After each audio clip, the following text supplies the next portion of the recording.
You went old school. I would have went kind of Tropic Thunder with it. Oh It's yeah. it's the pecker. Rum tum tugger nuts. It's the pecker.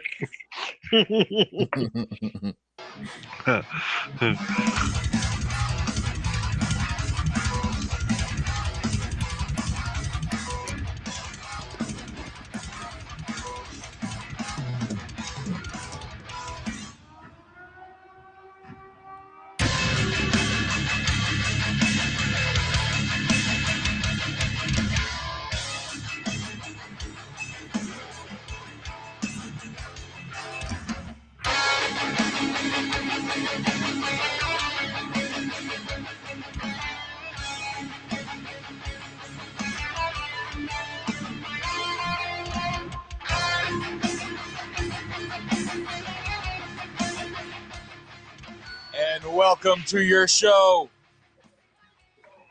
Thank you, Dan.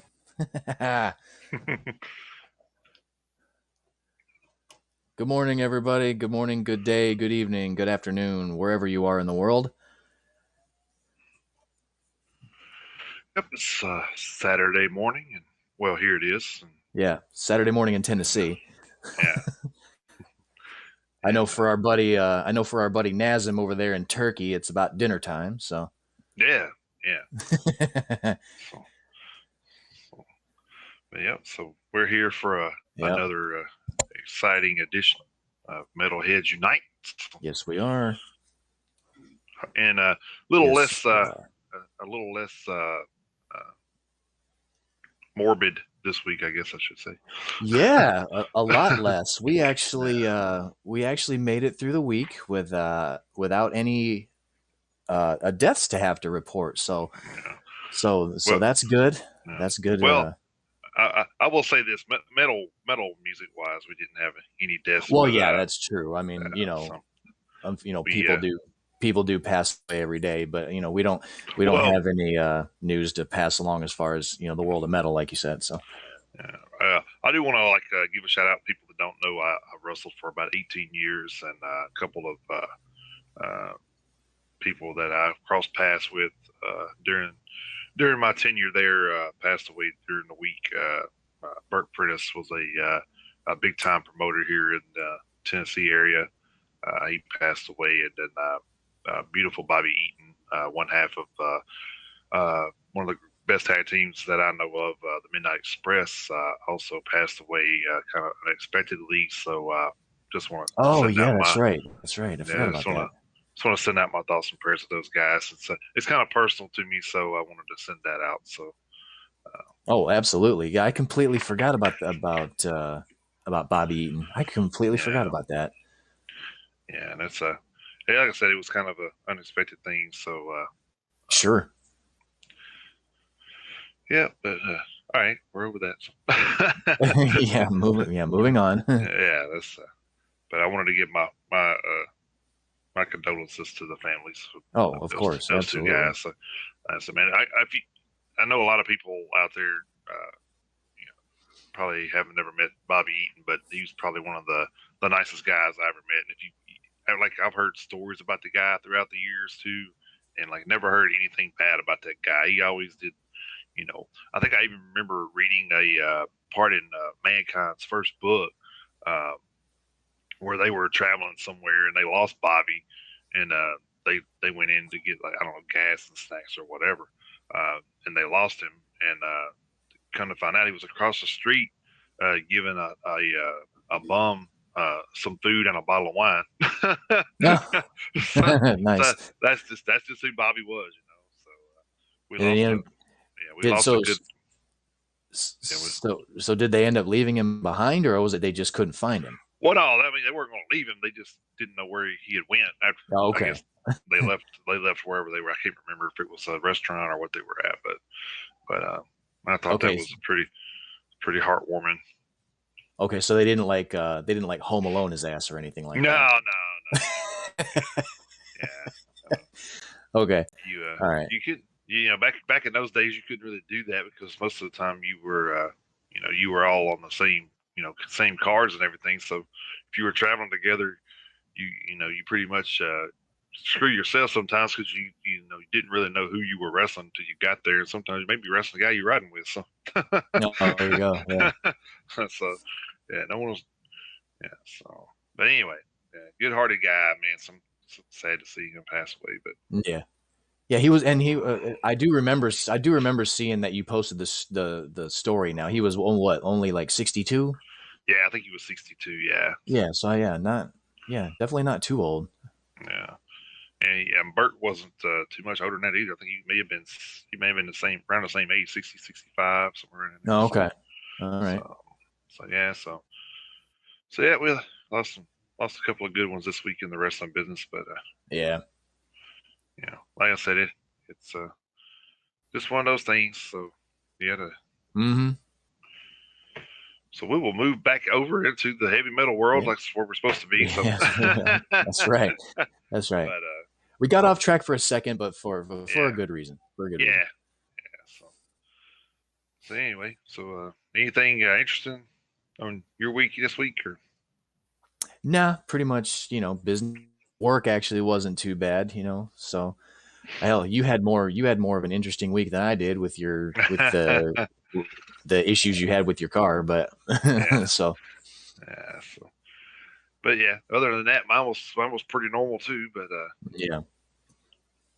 luckily it was a drive accident. I've done enough of those to know how to take it apart, put it back together fairly quickly. So No, that's good. You didn't have a box full of extra parts when you got done, did you? yeah, no, hey, I tell you what, I was like, a real quick story. It's like I remember when I went into business with a buddy of mine, Brandon. We were doing auto mechanic stuff, and we was doing an engine. And it was actually, luckily, it was my engine, so we wasn't really too concerned. But we wound up getting it all together, and there was a boat on the ground. I'm like, oh shit, what's that go to? and ain't nothing like putting our motor all the way together and finding an extra bolt. You're like, oh shit. Yeah. Uh, Yeah. but luckily, it was really a nut. It wasn't really a boat. It was a nut. And with that, you're like, oh shit, could have been a rocker arm or anything within the engine.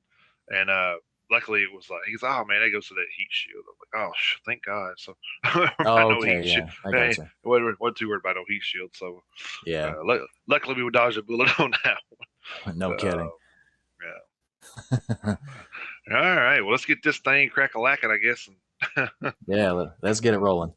I say that because I actually go to the chiropractor and I told him that that was going to be my review. They wanted me to review the website, and I said, "Well, I'm gonna just tell them this place is crack-a-lacking." So There you go. they said if you do that, we're going to give you free stuff for like a long time. So There you go. which which I haven't been back since then, so I don't know if they're going to give me anything or not. We'll see. But all right, we're going to move this thing along this morning. Going to kick it off with our usual birthday shout outs. Nice. And yeah, so I like the way that the month ended and began. Kind of worked out great for our show because Yeah. the first was Sunday, so we ended the month on the actual day that we did the show, and then we're gonna kick it off right into August and no leftovers from July. Well, you may have some leftovers from July, but I don't. Yeah, I do. Spoiler alert, I do have. I do have a couple, but yeah, I kind of figured. So yeah. All right, let's see. August the 1st, we had Raymond Boz Burrell. He was a bassist and singer for King Crimson from 71 to 72, and in Bad Company from 73 to 82. We had Tommy Bolin, guitarist and songwriter for Deep Purple, who unfortunately passed away in 1976. It doesn't sound like he was around too long for the band because I don't know if they were formed too long before that, but I could be wrong. Joe Elliott, vocalist of Def Leppard. Dan Donegan, guitarist for Disturbed. August the 2nd, we had Jolynn Turner, vocalist, guitarist, and songwriter for Fandango and Rainbow. August the 3rd, we had Martin Atkins, drummer for Nine Inch Nails, and James Hetfield, guitarist and vocalist from a little band called Metallica. Yeah, you may have heard of him. Yeah, you may have. I don't know. They sold an album or two. So, Stephen Carpenter, guitarist for the Deftones. August the 4th, we had Robin Crosby, guitarist and back vocalist for Rat. He unfortunately passed away in 2002. Matt Cavalera, guitarist and singer for Sepultura and Kill or Be Killed. And we made this joke yesterday, but I wasn't going to like list all the bands because it's only a 2-hour show. Right. Yeah. Max Cavalera is a busy guy. Yes, he is. August the 5th, we had Eddie Fingers Ojeda, guitarist and songwriter for Twisted Sister and Scarecrow. Pat Smear, guitarist for the Foo Fighters. Christian Old Walbers, bassist for Fear Factory. I'm going to kill this name, I know, but Ika Topinen, cellist for Apocalyptica. One of those Finnish names, those are fun to pronounce. Yep. There's always a lot of N's in the Finnish names. Yeah. A lot of N's. August the 6th, we had Vinnie Vincent, guitarist for Kiss and Vinnie Vincent Invasion. And to hear him tell it, it's probably the greatest day that ever was made. But yeah, it's the only birthday. It's the only birthday. Yeah, the only birthday that matters. Yeah. August the 7th, we had Bruce Dickinson, vocalist for Iron Maiden. Johnny Solinger, singer songwriter for Skid Row, 1999 to 2015. And unfortunately, I remember you doing the story of he passing away earlier this year. So yeah, actually, maybe within the last month, I think it was. It was very recent. Yeah, very recent. So we had Gall, or I ain't even going to try to pronounce his real name, but well, I guess I'll try. But it's Christian Abend Espadal. That's probably pretty close. Yeah, it probably is close. Vocalist for Gorgoroth. We had Jamie Josta, singer for Hatebreed, Josta. So that was the birthdays for. That's a pretty big names in the birthdays this week. Actually, yeah, it was. So I mean, you had Def Leppard, you had Metallica, you had Iron Maiden. Mm-hmm. Yeah.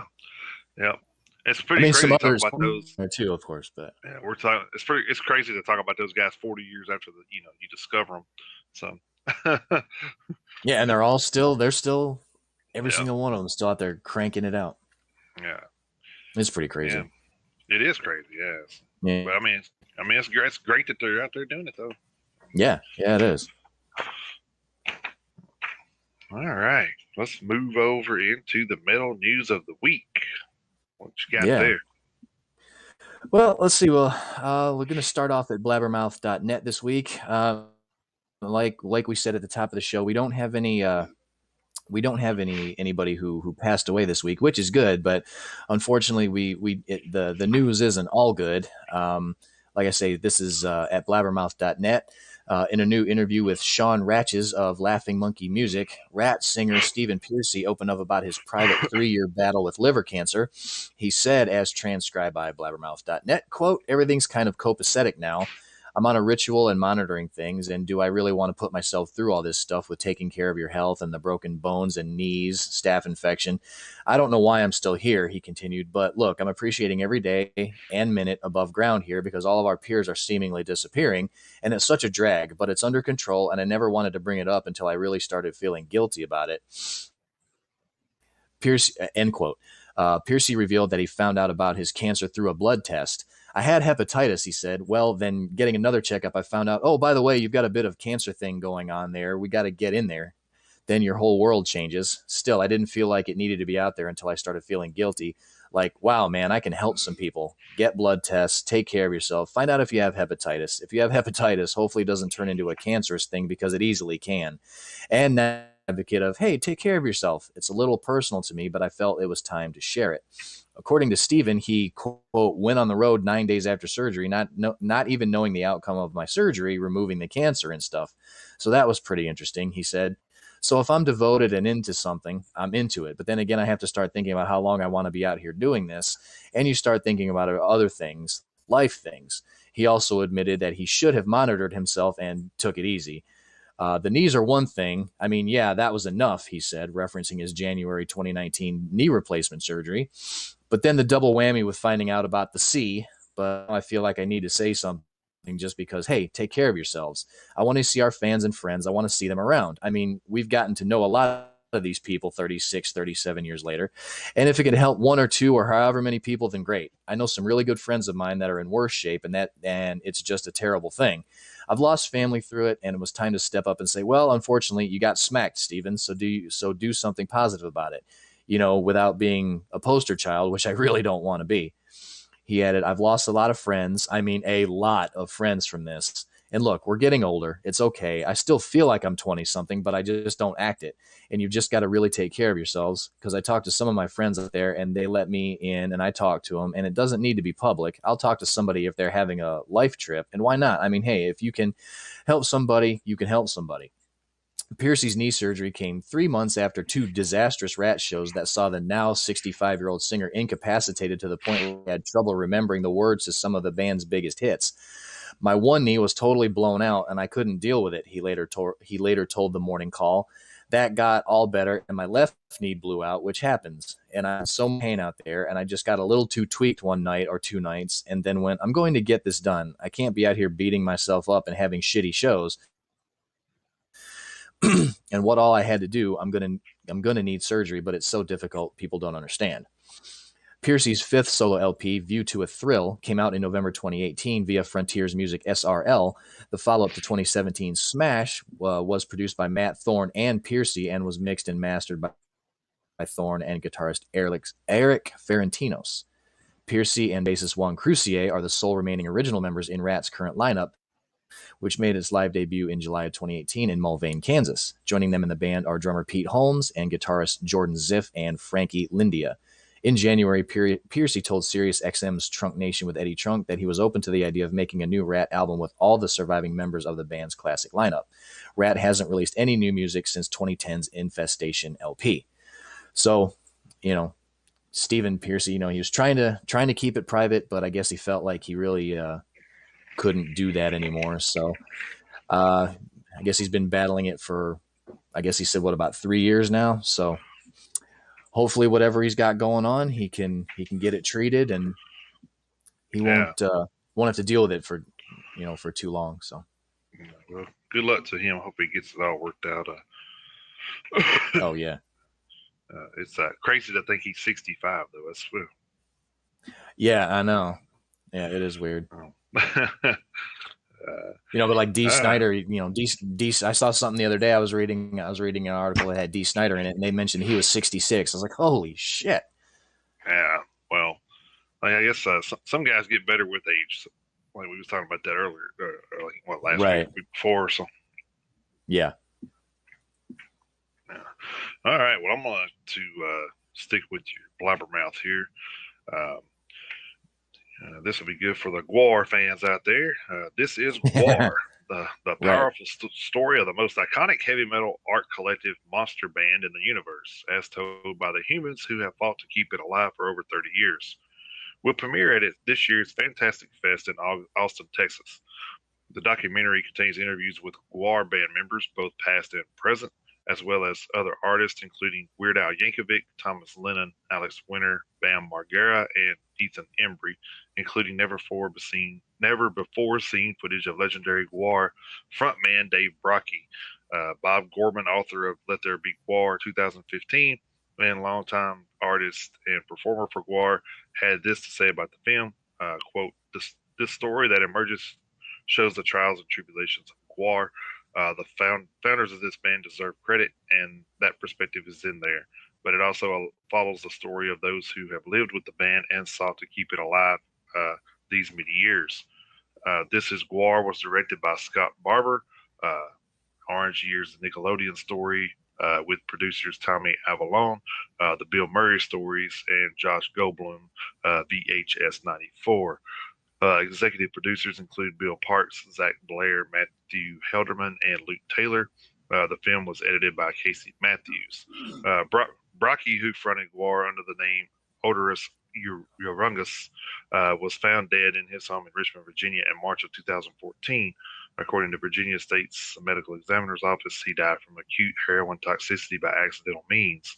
Brockie was the last remaining original member of GWAR, which was founded 37 years ago. He was 50 years old at the time. This satirical metal band earned a following for its macabre, over-the-top costumes, offensive lyrics, and graphic gore-soaked shows in which the band members performed as the descendants of alien warriors who arrived on Earth to enslave and slaughter the human race. So, for our fans, there's you a documentary and that's pretty good stuff, man. Some never before seen footages of the Rocky and stuff. So Yeah. so yeah, so Yeah. they got And a lot of so they got a lot of people that were have done a lot of that kind of directing and produced and stuff before, so that familiar with the kind of documentary type style. So should be pretty good stuff. it'd probably be definitely worth a watch. And long live Odorous Arungus, definitely. Yeah. All right. Let's see, I'm gonna move. I've still got a couple more stories over at Blabbermouth, but I'm gonna move over to Loudwire.com here for a second. Legendary metal bassist Rudy Sarzo has returned to Quiet Riot after 18 years. Sarzo's return makes him the only classic member in the current incarnation of the band following the 2020 death of drummer Frankie Benali. Quiet Riot is set to welcome Rudy Sarzo back in the band after an 18-year absence, reads an official statement. Rudy was one of the original founding members of the legendary Metal Health lineup. He played bass on the Metal Health album, which sold over 10 million copies, and the hits Come On, Feel the Noise and Metal Health, and on the follow-up record Condition Critical. He appeared in the most notable music videos in the MTV age and toured with the band until 1985, and again from 1997 to 2003. During his years out of the band, Rudy Sarzo was a member of Ozzy Osbourne, Whitesnake, Dio, Blue Oyster Cult, Queensryche, and The Guess Who. Rudy is looking forward to recording and touring with Quiet Riot beginning in 2022. With the move, longtime Quiet Riot bassist Chuck Wright is graciously stepping aside to continue his recent solo efforts while heightening his role with his award-winning residency show, Ultimate Jam Night, and the legendary Whiskey A Go-Go, which all the members of Quiet Riot fully support. The band and their management would like to formally thank Chuck Wright for his dedication and perseverance, and most importantly, his distinguished talent, end quote. Sarzo adds, quote, I'm excited to be back home and celebrate the Quiet Riot legacy, which began 40 years ago next year with the recording of Metal Health, the first heavy metal album to reach number 1 on the Billboard Top 200 Albums chart, end quote. Since leaving Quiet Riot in 2003, Sarzo has played with Yngwie Malmsteen, Dio, Blue Oyster Cult, Jeff Tate's Queensryche, The Guess Who, and others. Sarzo addressed his Guess Who status as well as seen below in a tweet, which is, embedded in the story. It says, stay tuned for 2022 Quiet Riot tour dates coming soon. So I guess you really can go home again. Yeah, right? Yeah. So, I mean, and cool. Yeah, and as they said in the story, Rudy Sarzo, he's done a little bit of everything with almost everyone. I mean, he's been in some, in addition to being in Quiet Riot. I mean, go ahead. You should have said, what bands has he been in? You should have said, guess, because he's been in a lot of them. I'm telling you, yeah. So I mean, he played, with Ozzy for a while, Whitesnake, played with RJD and Dio. So I mean, yeah, he's got quite the resume, that guy. So people who talk shit about bass players, I mean, you can't lump them all in together, definitely especially when you're talking about Rudy Sarzo. So right, yeah. Well, I mean, like I said, there's a lot of underrated bass players out there. So there absolutely are, for all the crap they take as far as a position in a band, bass players take most of the shit, but they're just as important as everybody else. And there's some really good ones out there, and there have been some just really good ones over the years. Cliff Burton, of course. So who didn't get the chance to have the career they deserved. So yeah, exactly. I guess it'd be just amazing to think of what he would sound like today. Oh yeah. Yeah, you and I have talked about it before. Had Cliff Burton, not passed away in that bus. Of course, if the bus accident wouldn't have happened at all, because if anyone has seen the behind the music episode, that Metallica had, Kirk Hammett was telling the story about the night of the bus accident, and they were drawing cards, and Cliff Burton actually won the card game, and basically, more or less, won Kirk Hammett's bunk, and he was the one who Right. ended up passing away when the bus flipped over. So, we could be theoretically, had things gone any differently, we could be talking about how Kirk Hammett passed away in the bus accident instead of Cliff Burton. So, Right. Who's to say what would have happened if it would have happened the other way around and Cliff Burton would have survived and stayed the bassist in Metallica. But you and I have talked about it before. Oh, yeah. We've wondered out loud what projects Metallica did that Cliff Burton would have objected to, because he had a hell of a lot more of a voice than I think Jason ever did, and probably Robert Trujillo does now. So, who's to say if Load of Reload or that Lulu project would have even happened if Cliff Burton was still around? I would actually bet money that Lulu project never would have happened if Cliff Burton was still around. Who knows? Oh, yeah. Who knows if any of either one of the S&M albums would have been made if Cliff Burton was still around. There's no telling what Cliff would have objected to and what he would have been okay with, or if their sound would have changed at all. So, I'm sure we could probably theoretically debate this probably on an entire show, in and of itself. But would they have become mainstream with Cliff Burton still at the handling the bass? Yeah.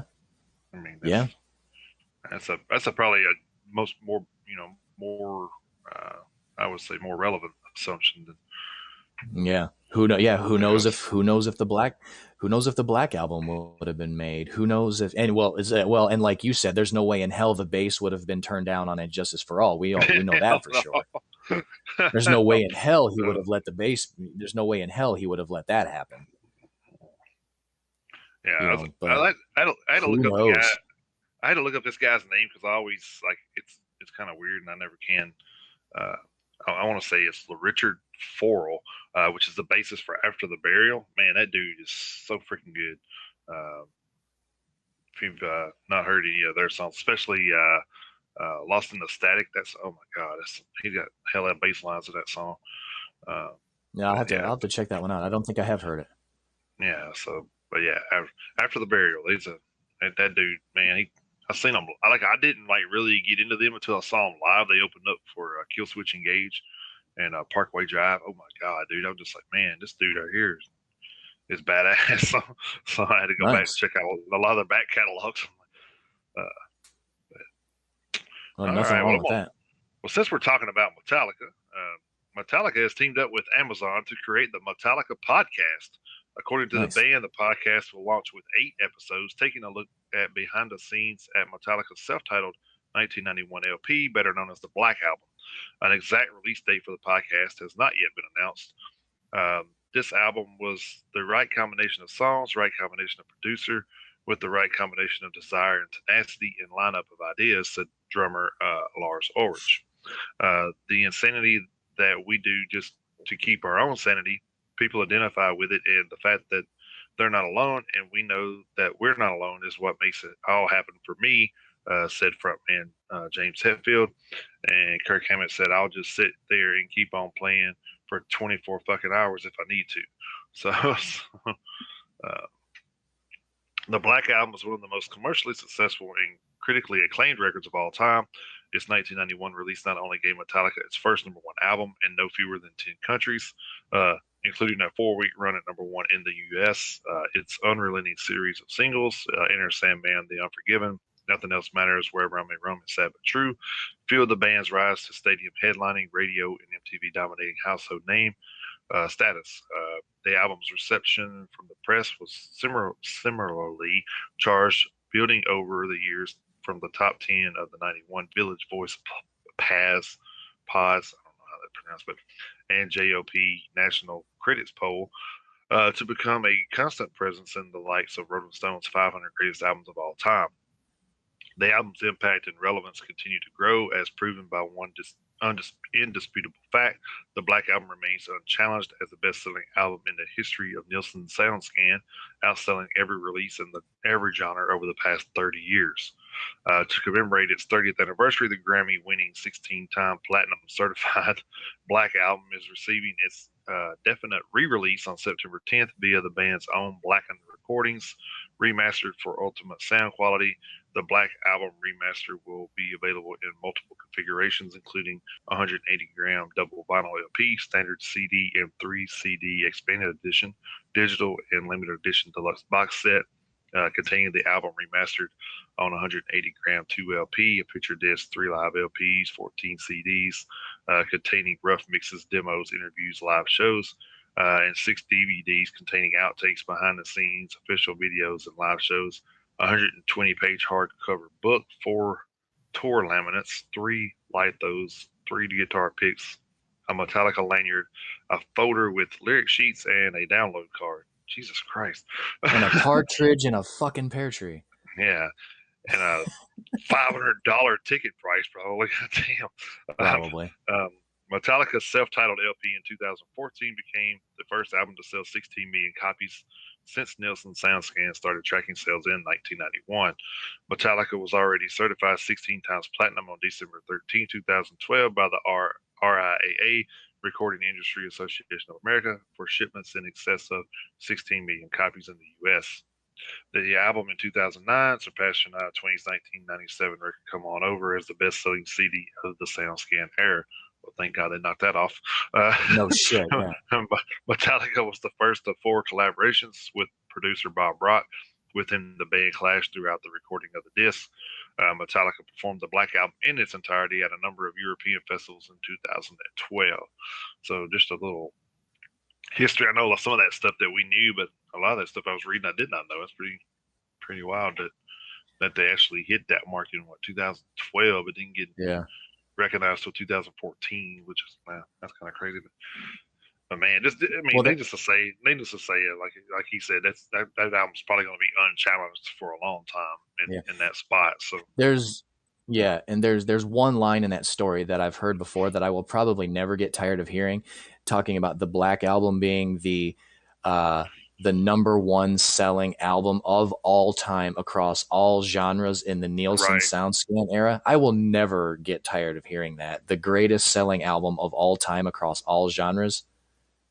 Every time I hear that, I just, in my head, I'm just like, yes. Just like, the fact that, a heavy metal album is the greatest selling album of all time since, in that era, it may not be the highest selling album of all time, in other aspects, but still in that Nielsen SoundScan era, I still love hearing that, But yet, Rock is dead.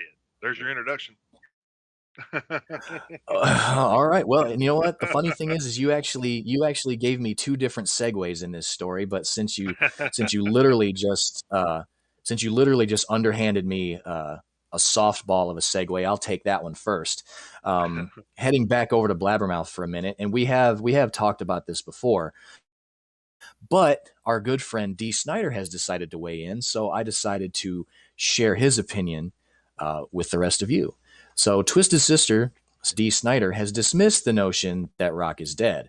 While rock and roll has been king of the music world for decades, in the past few years it's been unseated by the growing popularity of hip-hop.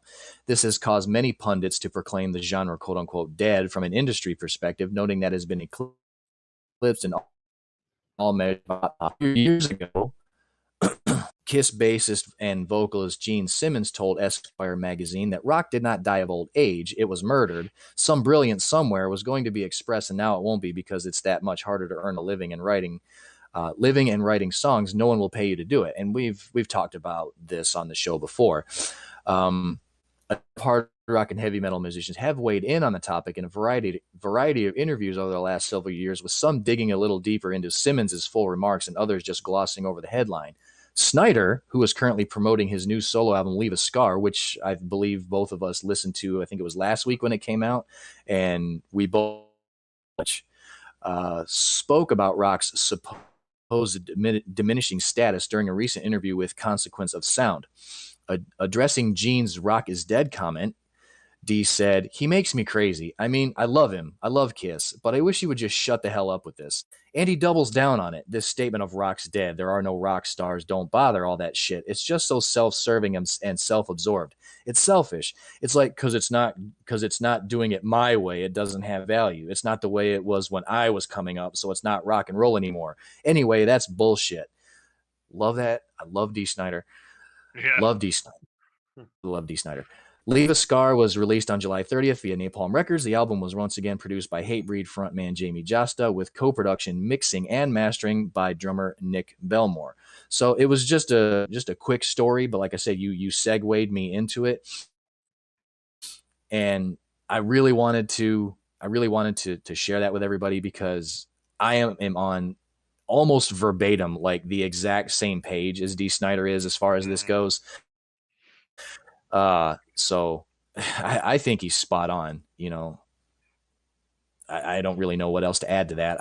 Like I say, I think D hit the nail on the head. I think Gene is just kind of, I mean, I know Kiss isn't irrelevant, so I'm not trying to say that, but I think Gene is just trying to, I don't know what he's trying to do. I guess he's just trying to just ruffle some feathers or something, but I don't think he's right, and I totally agree with D. Snyder on this one. So that's just where my opinion lies on the subject. So I don't know about you, but I definitely don't think rock is dead.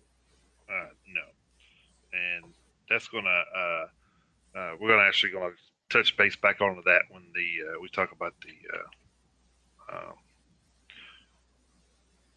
metal news of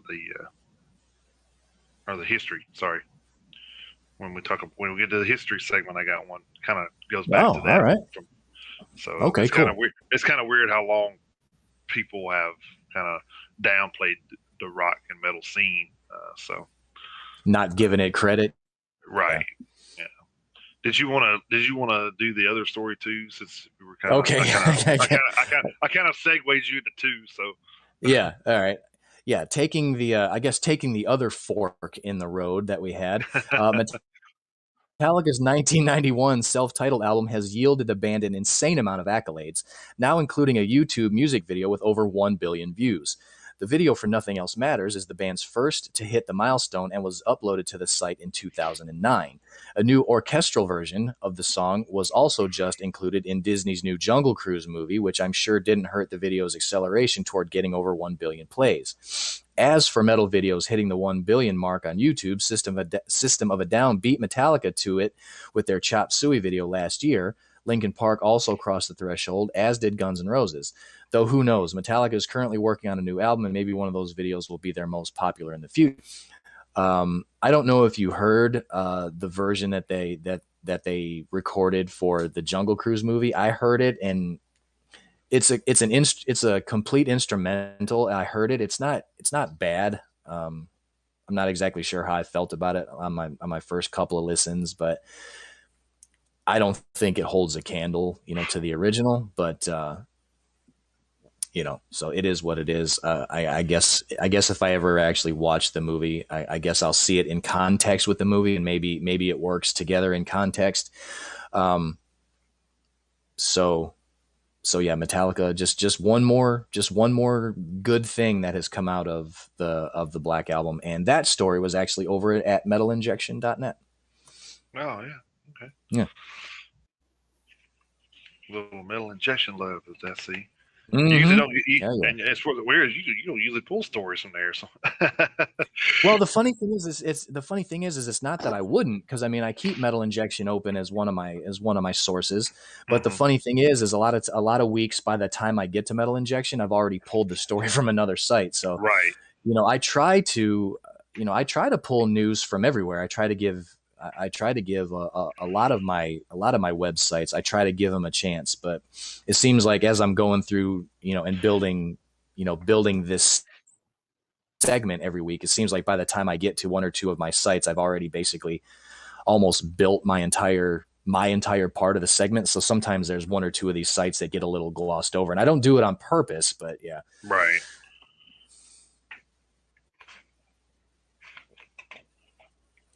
All right. I'm gonna stick with Blabbermouth here. All right. Virago's destination Lunacy Beach has announced several exciting additions to the lineup for the private island festival and 5-day rock cruise coming in early 2022. The list of newly added acts include the recently reunited Mudvayne, which continues to partner with Danny Wimmer Presents for their first live performances after a 12-year hiatus.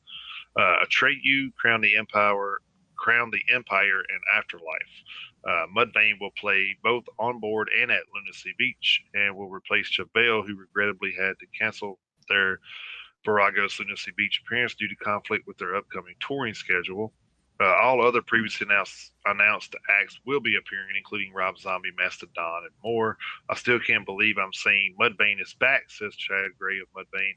It's been a long time coming. We are very excited to get back on stage in front of all the OG Oxygen Wasters and the new ones that have never seen us. We're looking forward to being on the maiden voyage of DWP's Virago's cruise, so let's go. The anticipated Rock Festival Vacation Experience, which takes place February 16th through the 21st, 2022, aboard the amenity-packed Norwegian Pearl ship, and will be docking for 1 day in Belize for a one-of-a-kind private island beach festival, now has an official host with SiriusXM's Jose Metal Ambassador Mangan coming on board to MC the event and host various activities with fans and bands. I'm far beyond stoked to be hanging and partying with so many friends and family on Virago's, and getting to host it is even better, comments Jose Mangan. I don't know if it's Mangan or Mangan, either way. This destination cruise is going to be one for the record books for sure. A festival on the beach, concerts on board. It's so badass. I can't wait to throw down hard with you and my metal shipmates in Mudvayne, Mastodon, and Atreyu, my AZ homies, DED, Rob Zombie, and many others. Virago's will also include special appearance by SiriusXM's Shannon Guns and the cast of That Space Zebra show, who will participate in special fan experiences throughout the cruise. This fall, That Space Zebra show will launch the Battle for the Big Seas showdown on the DW Presents Twitch channel, where unsigned bands will compete for a chance to perform on the inaugural voyage of Virago's. Look for more details about how to submit and enter the contest coming soon.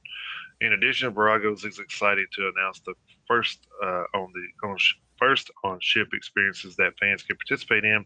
The first revealed theme night is Party Like a Rock Star, where cruisers can dress up like their favorite artist. Confirmed cruise activities include pool deck party with DWP CEO Danny Hayes, rock and roll trivia hosted by Jose Mangan, show us your ink mixer, flip cup tournament, beer pong tournament, and exclusive to Virago's founders club members, a daily bourbon tasting with DWP team members.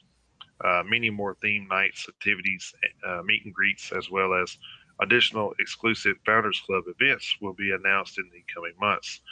Departing from Miami, Virago's will be ultimate vacation of every rocker's dream, with more than 45 performances across 5 total stages, both on board and on the beach. Most bands will be playing multiple sets throughout the 5-day excursion, as well as participating in additional activities.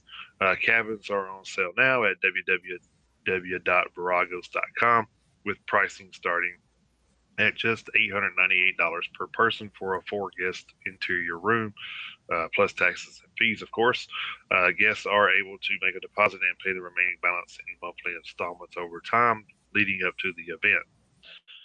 So Mudvayne just keeps on adding to their list of live shows, which is great, because hopefully that means that they're going to do some new recordings soon. Hopefully, we were just talking about that last. Yeah, man, there are going to be a lot of hammered people on that boat. Oh, yeah, no shit. Yeah, I hope just listening to the. I hope they don't get seasick while they're drinking. That would be yeah. I mean, just listening. Wouldn't want to be on the janitorial end of that. So.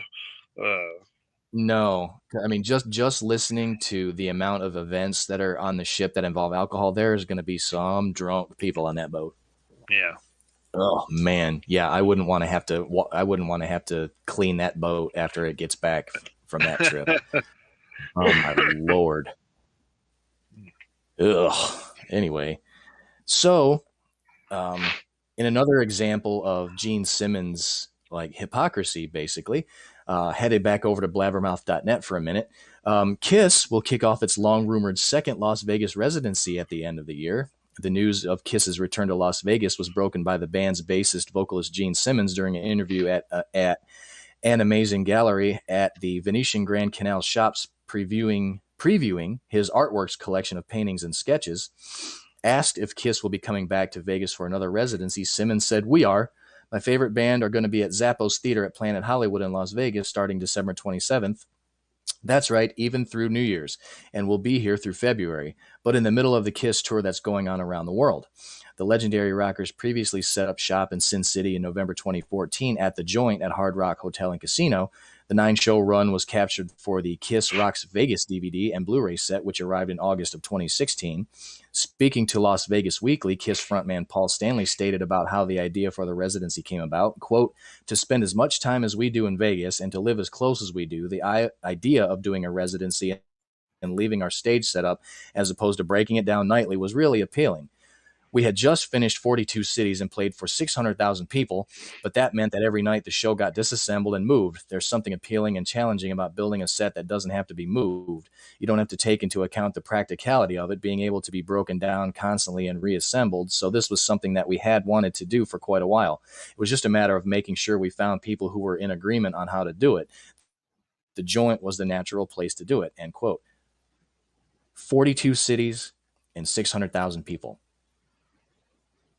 That sure as hell sounds like sounds like it's dead to me. Yeah. Anyway, Kiss is in the middle of its end of the road farewell tour, which was originally scheduled to conclude on July 17th, 2021 in New York City, but is now expected to last well into 2022. Kiss's current lineup consists of original members Stanley and Simmons, alongside later band additions Thayer since 2002, and drummer Eric Singer on and off since 1991. So, yeah, Gene, you kind of contradict yourself at every turn there, buddy. Yeah. So, I don't know. You may kind of want to hop off that Rock is Dead bandwagon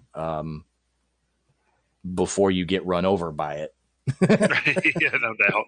You know, I mean, you can't say Rock is Dead and then you're going to go perform in 42 cities in front of 600,000 people, and then get a chance to have a second residency in Las Vegas where the people are going to have to come to you instead of you going to the people. Mm-hmm. So I don't know. I guess he may just be trolling us. He might just be trolling everybody. Yeah, he might be. Gene may just be saying Rock is dead to every band but Kiss. So. But hell, I mean that's not even true, because Metallica's Metallica's Black Album still keeps kicking ass, and then you just talked about that cruise, Mudvayne's coming back for that boat festival. So I mean the mountain of evidence against Gene Simmons saying Rock is dead is just like it's El Capitan, it's Mount Everest, pick a really tall mountain, and that's how big the mountain of evidence is against Gene Simmons and his whole Rock is Dead thing. So, so yeah, he may just be trolling us at this point. I don't know. I would hope so. If not, he's looking really foolish. So yeah. So I'm hoping that's kind of the case, because he's not doing himself any favors. All right, I'm going to go over here to Loudwire and give out some more kudos to successful songs. One of Hoobastank's biggest songs has now become statistically a bigger success, according to the RIAA. The single "The Reason" has now been certified 4 times platinum for over 4 million units sold. The Reason initially appeared on the 2003 album of the same name. It was Hoobastank's 3rd album release, and the full record had already been certified double platinum by the RIAA. The Reason was the 2nd single off of the record. After its late 2003 release, it reached gold status within a year, surpassing 500,000 copies sold on October 25th, 2004.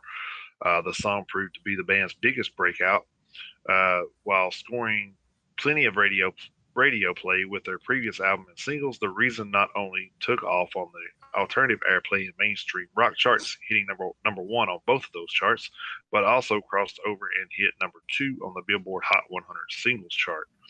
The Reason has endured over time, being picked up and used in the series finale of Friends, and recently inspiring a TikTok phenomenon. The band recently took part in the Summerland tour with Everclear, Living Color, and Wheatus.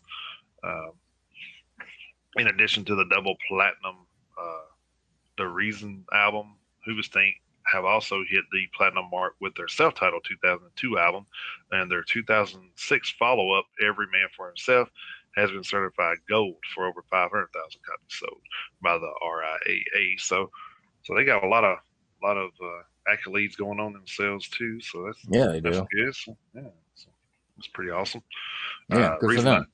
One of the reasons I covered that was like one of mine and my wife's. I guess we kind of labeled that as our song type thing when we went out and to bars and stuff. That was kind of the song that we took on as our own and danced to and all that kind of stuff. So, oh, that's cool. Yeah, so I guess that's one of the reasons I covered it, is because it kind of had some meaning to me. So yeah, it's got a personal significance. There's nothing wrong with that, man. Nothing wrong with that at all. All right, let's see. I am going to actually move over to the PRP.com. Another one of those websites that I try to get some news from, but they're usually, kind of towards the end of the line of my research. I've got something. It's this real quick, but like I say, this is at the PRP.com. Bassist Brandon Bruce has announced his exit from Havoc. In a statement issued on August 4th, Bruce offered, quote, "As a couple of weeks ago, I have officially left Havoc. This is something I thought a lot about and is what I believe is the best decision for myself and the band. I wish them all the best, both professionally and personally in the future. I would like to thank everyone that enjoyed what I was able to do with them musically." It doesn't really offer a reason as to why he left the band. I'm not exactly sure what he's going to do moving forward. But Havoc is a band that both you and I have really come to enjoy over the last few years. I think they're super duper underrated as far as a thrash band goes. I know we really both enjoyed their last album that came out. So, like I say, just a quick little. I don't even know who's going to replace him. If I do hear who ends up replacing him in the band, or if I hear what he's going to do in the future, I'll kind of update you guys and see where he goes next, see who's going to be the guy to replace him, and then, any follow-ups as far as touring or recording or anything else, we'll keep you guys posted. But just wanted to relay that information real quick because it's a band that Jason and we both enjoy quite a bit. Yeah, most definitely. They're very, very underrated. Lyrically, they have some of the best lyrics too. Like I think I can't remember the song, but I think one of the lyrics that I remember, it sticks with me. Being a former pharmacy technician, it kind of stuck with me. And one of the lyrics in one of their songs said that they want to declare war on drugs, but just not the ones they sell. And I thought, man, that's pretty right. deep. Yeah. Because it's kind of the truth, Yeah, they want to take out the competition, but right. Yeah. But not to bring politics into it, but yeah. Right. Right. Yeah. Well, it's kind of hard not to anymore, but yeah, that's a different podcast. Completely different podcast. You have to go over to deal with our guys, friends over at Politishock on Thursday nights for all that good stuff. Yeah. Oh yeah. Yeah, Dan will be more than happy to talk about the government's quote unquote war on drugs. He'll be happy to talk to you about that. Yeah. At length, I'm sure. I can see his ears perking up now from on the other side of the. Yeah. I'm gonna to intertwine wrestling and heavy metal once again from Metal Injection. When was the last time you heard doom metal on nationally broadcast television? Well, the answer is August the 4th, because if you watched All Elite Wrestling's Dynamite on TNT and saw the debut of Malachi Black, the former Aleister Black, and Tommy End on the Indies, Black came out to the tune of Belgian doom metal masters Minra and their song Ogentroost, which was released on the album D Dorn via Relapse Records earlier this year. The entire entrance had an eerie black metal vibe in general, and Black came out with an incredible skull with deer horns headpiece. There Mm-hmm. were only three spotlights, one at the entrance by the ropes and in the ring. Otherwise, it was all black. The vibes were legit. You can see the entrance over at Metal Ingestion. Ogun Truth translates to eye comfort, and Black's character has a constantly evolving bad eye. Ogun Truth is also the plant eyebright, which is known to be uh, parasitic. Could it be possible foreshadowing for the character? So it's pretty cool to have him carry some metal over into the wrestling industry there. Yeah. I know Triple H is a big metal fan, and he tries to do as much as he can with that too. Yeah, well, Triple H, I mean, he did some guest vocals on. I mean, I don't know how well he can sing, but he contributed some vocals to the one Motorhead album, and I can't remember the name of the album now; it escapes me. But the album that had the song "The Game" on it that he used for his entrance for all those years. So he did guest vocals on that, and I actually did get to see. I watch AEW. So I actually did get to see Malachi Black's entrance on this past Wednesday. You know, I watched the show and I saw the match and everything. And yeah, it was as dark as the story describes. It was very black, and it was cool. It was cool. And there's actually a lot of other wrestlers who are metal fans. I know that Frankie Kazarian is a metalhead. He's in AEW right now. I think Rhea Ripley, who's in WWE, I think she's a metalhead. So Edge is a metalhead. So I mean, there's quite a few. I don't go. Of course, you know, how can we forget Chris Jericho? You know, I mean, you know, definitely not to gloss over him, but I mean, he comes out to his own goddamn song, and everybody in the arena sings it all the way up through the first chorus. Yeah, I mean, if that's not, that's I mean, got to be if that's not cool as shit. I've said this 100 times. That's got to be like the most unreal feeling, you know, to come out as a wrestler and then have everybody sing your song that you recorded. Right. That's the kind of and then, man. Yeah, and I then, believe of course, I believe I'd had like 20,000 butterflies already, and then that would have probably just made it worse. But but Jericho's used to it. He can handle it. So. Yeah, but I mean, he can handle it. But I mean, you can kind of still, because he comes out, and by the time he hits the ring, the song is just getting into the chorus. You know, so basically he waits until everybody finishes singing. So he kind of just watches the crowd sing the song, and you can like see this look on his face. He's like, you know, because he's pushing 50 years old. You know, he's been doing this for like 30 years and stuff. He's pushing 50 years old, so you can kind of see it on his face that the moment is not lost on him. You know, it's like all these people are singing my song that I wrote, that I come out to. I've been doing this for all this, you know, for decades. So you can see that the moment isn't lost on him and that he appreciates it. I mean, you could even see it on his face back when he when he had his run as a heel. You could almost see like in that moment, like the heel persona came down for a second while he was taking that moment in, and then, you know, his, you know, the music would shut off, and then the match would begin. He would go back to his heel persona. It's like, okay, fine, I got to switch it back on. So, you know, it was kind of cool that he kind of let the moment kind of soak in, and it's like, okay, time to work. You know, I'm a bad guy now, so I got, you know, time to work. But and then we all know that Sting, he used to come out to Seek and Destroy by Metallica for a while there. So yeah, there's plenty of metalheads in the wrestling industry. So Jericho is already 50. He'll be 51 in November. So. Oh, okay. I thought he was in his late 40s. Okay. Yeah. I thought that was about right, because I thought he was like 4 or 5 years older than I was. So. Okay. All right. I got you. All right. Well, let's see. I've got one. This is practically breaking news. I guess this story posted over at metalsucks.net about 18 minutes ago. After several days of rumors, guitarist Mark Rizzo has confirmed his departure from Max Cavalera's Soulfly.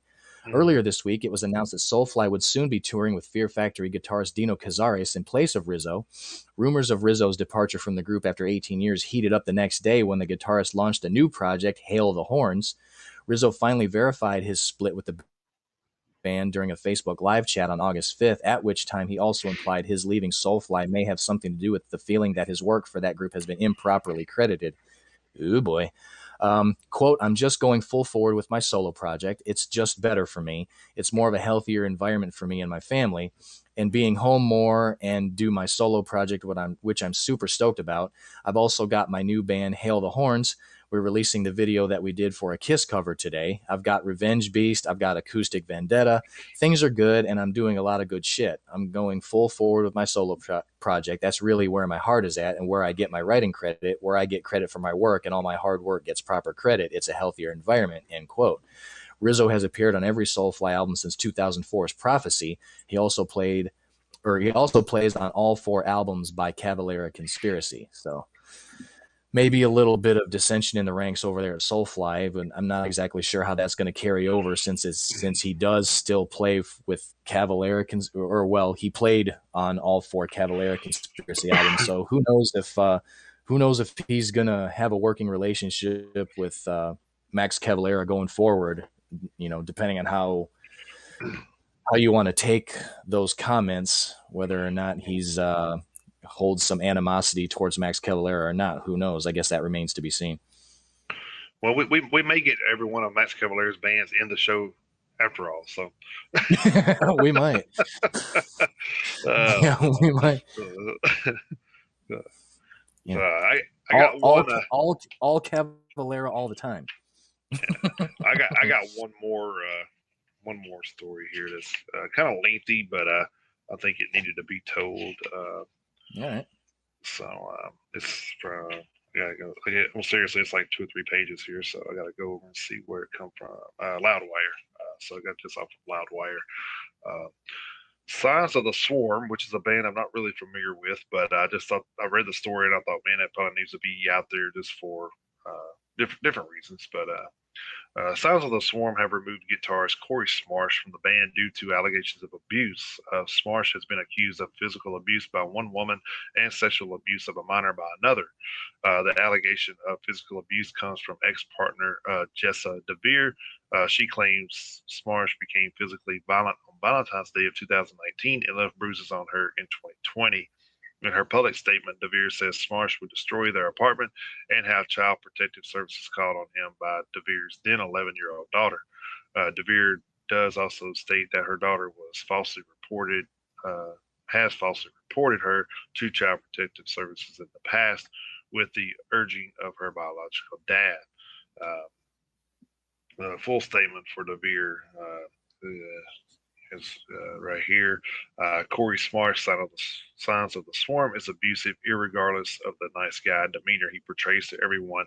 I've had close friends tell me for months now that I need to bring this to light, and I've had some tell me that I'm protecting an abuser in the scene by being silent, that I need to go public about this to protect others. And to be honest, they're right, but it's taken me a while to get to the point of accepting everything that was done and to be comfortable enough to admit that I'm a victim of abuse.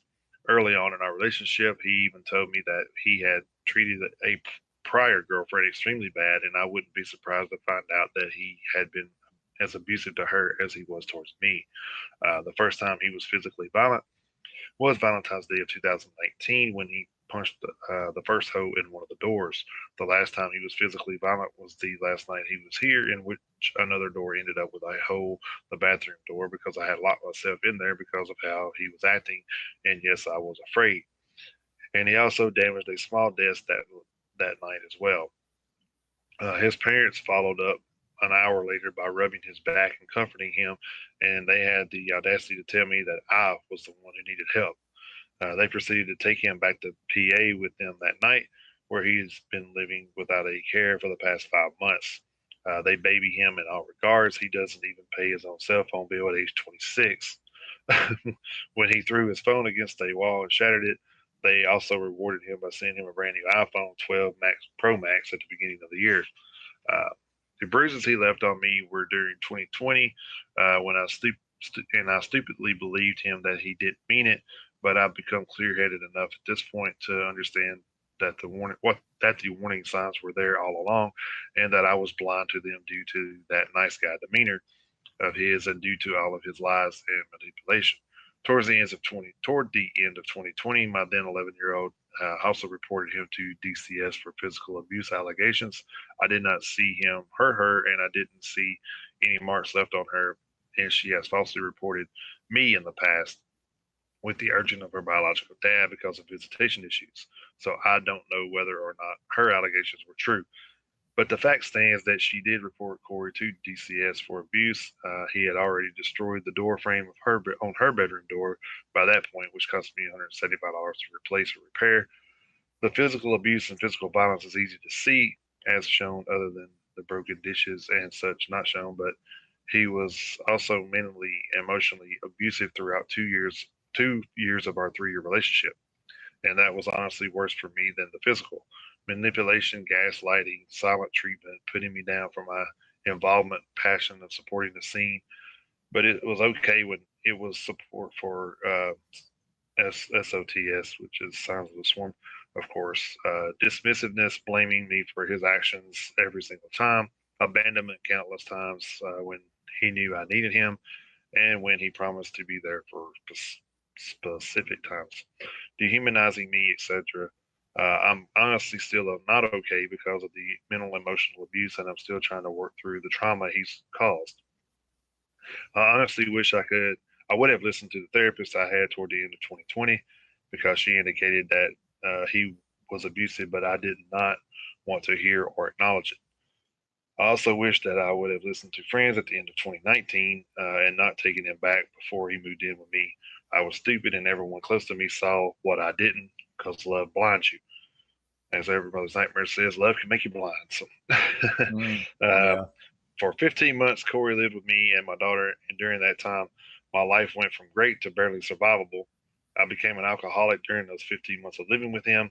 I began self harming regularly, and I became suicidal, which hadn't been issues for me in numerous years prior to my relationships with him.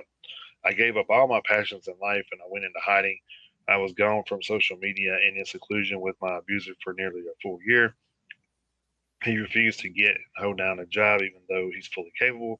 So I was supporting a household of 3 after my company closed down during COVID, all by myself while so-called partner just sat around every single day getting high and manipulating me. No support in the least, not financially or emotionally, no matter how many times I begged for support from him. I bought him everything he needed, so I guess I'm partly to blame for keeping him stocked up with weed, cigarettes, vape juice, and everything else.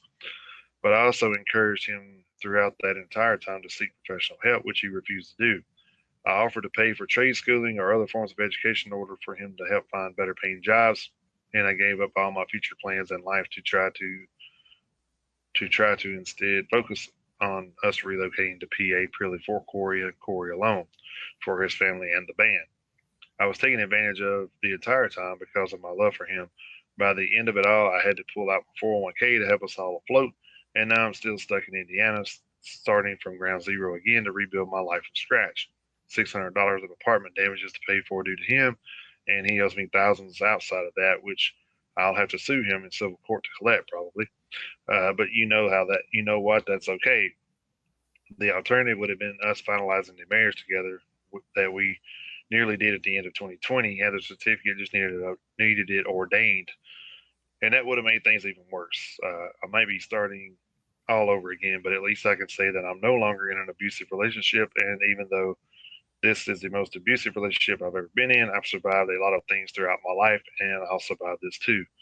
I'm still working through the healing process from this. The trauma is very real, but I know I'll get past this in time. For his family, I've told you numerous times that Corey needs professional help. Instead of further enabling his abusive behavior, I hope you realize how serious it is and that you finally assist him in getting the help he clearly needs. Corey has threatened self-harm against himself if I go public about his abuse.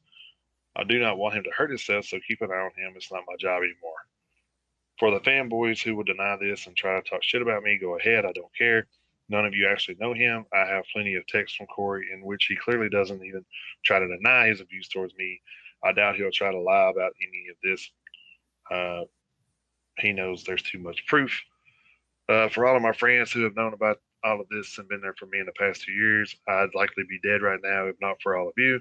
You guys know how suicidal I got in the last year of being with him. So thank you for being there for me as best as you guys could be. Real friends are hard to come by nowadays, but I value all of you. Signs of the Swarm have announced Smarsh was no longer in the band roughly 1 hour after DeVere's statement was posted. Due to circumstances that have been brought to our attention in the last hour, we have asked Corey Smarsh to step down from his role in Signs of the Swarm while he handles these deeply personal matters. We appreciate those who have reached out. Thank you. Signs of the Swarm continue in the comment section. Everything with the band is still moving forward as planned. We do not condone this behavior at all. This entire situation is still very fresh right now for all of us. Corey is not in the band any longer. We cannot speak on his behalf on what his next steps are or anything. Thank you for everyone for your understanding. All of the comment section of SOTS's posts and DeVere's posts, a second woman named Alex accused Smarsh of taking advantage of her while she was a minor. Smarsh has addressed the accusations from both women. The guitar admits to punching holes in the wall and pushing DeVere against the wall on one occasion. He also admits to dating Alex for 2 years despite their age gap. Signs of the Swarm party ways with vocalist C.J. McCreary in 2018. Several women would post allegations against McCreary in late 2019, leading to his dismissal from Lorna Shore. McCreary defended himself with a public statement denying accusations made against him. So this stuff is, oh man, like I know it was lengthy, but I felt like that needed to be out there because I know a lot of people that's not in a spotlight like this probably goes through something similar, and right. just wanted to make sure that they know there's people out there to have their back, and there's also. I'll finish this out real quick. If you or someone you know is facing abuse, visit the National Domestic Violence Hotline website. A disclaimer on the website notes that if you are concerned your internet usage is being monitored, an alternative option is to call 1-800-799-SAFE. If you or someone you know has been sexually assaulted, resources are available for help. Visit the RAINN, RAINN website, Rape, Abuse, and Incest National Network, or dial 1-800-656-HOPE. If you or someone you know is having suicidal thoughts, visit the National Suicide Prevention Lifeline website. Resources information is provided for free as well as a chat visit service. So you can speak directly to a professional by calling 1-800-273-8255. You are not alone, and help is available. Every life is important. And that's kind of the reasons I put that out there, because like I said, I know there's a lot of people out there that's not in a spotlight type ordeal. So just everyday people, 9 to 5 people, I guess you could say. But I know there's people that deal with this on a daily basis, and just want to put it out there. There's options out there for you guys. Don't feel like you're trapped. You know, right? I think that's the worst feeling with a lot of people that I've talked to. That I've talked to people personally that've been in these situations, and I think they feel trapped and they can't really do anything, which isn't true. They're just scared for their own safety and well-being. Sure. But yeah, I think but I don't know. It's good that you know. No, go ahead. Sorry. No, like I said, I don't know much about that band. I actually may go back and try to see if I can find some songs or anything on Spotify, but from those guys. But they seem like they're just an up and coming band, and to hit these trials and tribulations early is going to be a testament of what they become, I guess. So, looks like they've had a couple couple of different. I think they said their lead singer from 2 years ago had those same issues. So, so it's Oh, where'd I go? there you go. Oh, Peekaboo. sorry. Peekaboo. I was trying to turn my microphone off for just a second, and then I hit the wrong button. Sorry, I didn't mean to just disappear there for a second. And that was my bad. That was user error. But no, I mean, I guess from the sound of it, it's good that she was able to get out of that situation, and good on the band for addressing the issue and taking control of it, so it kind of doesn't implode them, Right. So it doesn't affect them from the inside. But it was good that you were able to put those websites and phone numbers out there for anybody who may need to use them, because like you say, there's help out there. Yeah. Well, I mean, it's so much in to me, it was just so much in that story that you could tell because they put three different websites and hotlines out there from one story. So there's a lot going on there, Yeah, there is. And it almost creates a domino effect where if you're in a situation like that, then you feel suicidal, or then you feel, you almost feel worthless. I guess my mom was in a mentally abusive relationship years ago, and I could see it from that perspective where he wasn't physically abusive, but he just mentally abusive. She was doing everything, and then she was dragging him down. Saying like it was her fault. But right. Even though she was doing that's where I kind of related to the girl in the story was she was saying she was doing all this for him, and he was just laying around on the couch getting high, which kind of reminded me of that situation where he wasn't getting high, but he wasn't doing shit either. Right. My mom was working 2 jobs and then come home, and then the damn house is still like filthy and nasty, and he's the only one been there. So. Oh yeah. So yeah, so people just need to know they don't have to live in a abusive or situation like that. So. Right.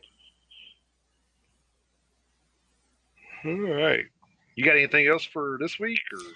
No, that last news article about Soulfly was the last one I had, and I just happened to, like I say, see it scrolling through while you were reading one of your other stories. Yeah. So I figured, so I just did a quick last minute kind of perusal to see if anything had popped up, and that one happened to pop up. So I figured we would go ahead and talk about it. Yeah. Yeah. But that was all I had. It might as well, since it kind of fell into the stories from earlier. Max Cavalera's birthday was this week, so. Right. Yeah. Yeah. So kind of fit. Yeah. So happy birthday! Your guitarist is leaving the band. Right. Yeah. Yeah, but you'll get a shiny new one in replacement. Yeah. Well, not a bad temporary replacement either. So. True. All right. I guess we'll move on over into this week in metal history. Yep. Let's do that. All right. This week in metal history, as always, is brought to you by This Day in Metal over at Twitter and on Facebook. So check out Metalhead Marv over there. Well, at either one, really. But like I always say, he's a little more active on Twitter than on Facebook. So you want to check him out there. I would do that. But he does post on Facebook too. So, right, leading off this week with one leftover from last Saturday, we have July 31st of 2015. We have Cataclysm releases Of Ghosts and Gods. And then moving ahead to the beginning of August 1st, 1992, Sodom releases Tapping the Vein. Let's see, did I say the date? That was August 1st, 1992, rather. Sorry about that. Then August 1st, 1982, Tank releases Power of the Hunter. And Aerosmith releases Rock in a Hard Place, which peaked for 32 on the Billboard 200. August 1st of 1988, I should say, Iron Maiden releases the single The Evil That Men Do, which peaked at number 5 on the official charts in the UK. And Coroner releases Punishment for Decadence. August 1st of 2006, Body Count releases Murder for Hire. August 1st, 1993, Rage releases The Missing Link. August 1st of 1986, Hyrax released Hate, Fear, and Power. August 1st of 1995, Creator releases Cause for Conflict. August 1st, 1984, Jag Panzer releases their debut album, Ample Destruction. August 1st of 1999, Machine Head releases The Burning Red. Let's see. August 1st of 1991, Holy Moses releases Terminal Terror, and Grave releases their debut album, Into the Grave. Moving ahead to the 2nd, August 2nd, 1984, Messai releases Touch the Night, and Wild Dogs releases Man's Best Friend. August 2nd of 1985, Attack releases Return of the Evil, and Saint Vitus releases Hallow's Victim. August 2nd of 1991, Wench releases their debut album, A Tidy Sized Chunk. August 2nd, 1987, Striper. I know, I thought that was hilarious. No, you're fine. I laughed when I read it. August 2nd, 1987, Striper releases the single Honestly, which peaked at number 23 on the Billboard Hot 100. And August 2nd, 1986, London releases Don't Cry Wolf. Moving ahead to August 3rd, 1979, AC/DC releases Highway to Hell, which peaked at number 17 on the Billboard 200. August 3rd of 1987, Def Leppard releases Hysteria, which peaked all the way at number 1 on Billboard 200. August 3rd, 1993, Voivod releases The Outer Limits. August 3rd of 1974, Judas Priest releases their debut single, Rock-a-Rolla. And August 3rd of 2010, Halford releases the single, The Mower. Moving ahead to the 4th, August 4th, 1989, Testament releases Practice What You Preach, which peaked at number 77 on the Billboard 200. And a return of one of our old friends, August 4th of 2017, Accept releases The Rise of Chaos. and Quiet Riot releases Road Rage. August 4th, 1995, Dismember releases Massive Killing Capacity. August 4th, 1994, Enslaved releases Frost. August 4th, 1992, Epidemic releases Decameron. August 4th of 2014, Entombed releases their debut album, Back to the Front. August 4th, 1998, Camelot releases Siege Perilous. August 4th of 2003, Entombed releases Inferno. August 4th of 1986, Creator releases the EP Flag of Hate. August 4th, 1991, Doro releases True at Heart. And August 4th of 1975, Rainbow releases Richie Blackmore's Rainbow, which peaked at number 30 on the Billboard 200. Moving ahead to the 5th, August 5th, 2003, Skid Row releases Thick Skin. August 5th, 2014, Kix releases Rock Your Face Off, which debuted at number 48 on the Billboard 200. August 5th of 1983, Dio releases the single Holy Diver, which peaked at number 40 on the rock chart. And August 5th of 2008, Hexen releases their debut album, State of Insurgency. Moving ahead to the 6th, 1984, Iron Maiden releases the single 2 Minutes to Midnight, which peaked at number 11 on the UK singles chart and number 25 on the Billboard Top Album Tracks chart. August 6th of 1982, Tigers of Pantang released The Cage. August 6th of 1983, Raven releases All for One. August 6th of 1985, Tyrant releases their debut album, Legions of the Dead, and The Mentors releases their debut album, You Axed for It. August 6th of 1990, Black Sabbath releases TYR, which that wasn't really Black Sabbath because, I mean, you had Tony Iommi and then 4 other guys. So, I mean, that's Black Sabbath in name only, but we all know that in 1990, Black Sabbath wasn't Black Sabbath. Yeah, right. Anyway, I mean, yeah, so moving on. August 6th of 2002, Meshuggah releases Nothing. And August 6th of 2013, Exhumed releases Necrocracy. And then moving ahead to today's date, the only thing I have so far is August 7th, 1992, Svengali releases their self-titled debut album. So if there are any other add-ons for today's date after the show goes off, I will lead next week's segment off with those. But those are historical releases from July 31st all the way up to August 7th. Awesome. I was actually just reading, I was reading a story at the end of that where buddy just went and seen a band at that new amphitheater that was off of 840 there. I don't know if you've seen that. I've heard about it, but I haven't seen the place. It used to be like an old quarry or something. I think it's the one that we've talked about before that they were going. Mm-hmm. I think last year I was talking about how they were going to build, fix it up to where it was.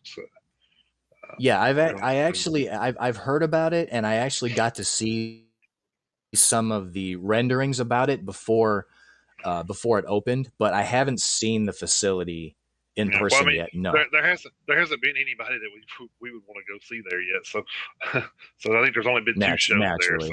I think one of them was Yeah. country, and then I think last night was Greta Van Fleet. So, Oh God. Yeah. Hard pass. yeah, right. But yeah, I'm just it's still cool that we have that that option for another outdoor venue, which was kind of what we're missing around here. So. Yeah, we really are. All right, this week in metal history, I got a little bit here. Let's see. August 1st, 1980, Def Leppard made their U.S. live debut when they appeared at the New York City concert opening for AC/DC. It was also Def Leppard singer Joe Elliott's 21st birthday. So there we go. Wow. Happy birthday! Yeah, go open up from AC/DC. Yeah, how much bigger Yeah. birthday could you have? Opening up for AC/DC on your first live gig in the U.S. Mm-hmm. August 1st, 2000, which AC/DC obviously loves, they kicked off their 140-date Stiff Upper Lip World Tour at the Van Andel Arena in Grand Rapids, Michigan. I don't know if you're familiar with that venue since you're up from that area, but Yeah. I've never been to that arena, but I have driven past it. I've got an aunt and uncle that live in Grand Rapids, and the Detroit Red Wings minor league hockey team actually plays at Van Andel Arena. So, okay. I am familiar with the building. Yeah. All right. August the 2nd, 2013, Nielsen SoundScan reported that U.S. album sales totaled 4.68 million for the week ending in July 28th, the lowest weekly total since the tracking system was formed in 1991. So, wow, that's crazy. There must not have been a lot of stuff going on that week. But August, yeah, the slowest week still had 4 point some odd million right. albums sold in one week, and that was the slowest week. Yeah. Yeah. So I guess you can't complain, but No. August 2nd, 2020, guitarist Steve Holland, a founding member and the last surviving original member of the American Southern rock band Molly Hatchet, died at the age of 66. August the 3rd of 1987, Def Leppard released their fourth studio album, Hysteria, which became their best-selling album to date, selling over 20 million copies worldwide. The title of the album was thought up by drummer Rick Alling, relating to his experiences during the time of his car accident and the worldwide media coverage that followed.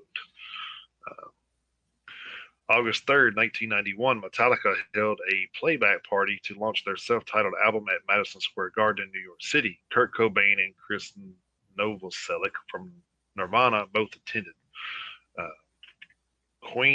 August 3rd, 2007, Queen guitarist Brian May handed in his astronomy PhD thesis 36 years after abandoning it to join the band.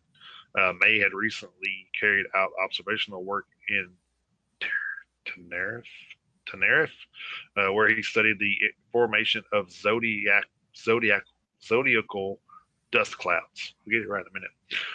That's like pretty cool, man. Like 36 years later, you hand in a PhD thesis. That's pretty cool. That's probably the most overdue book report on record.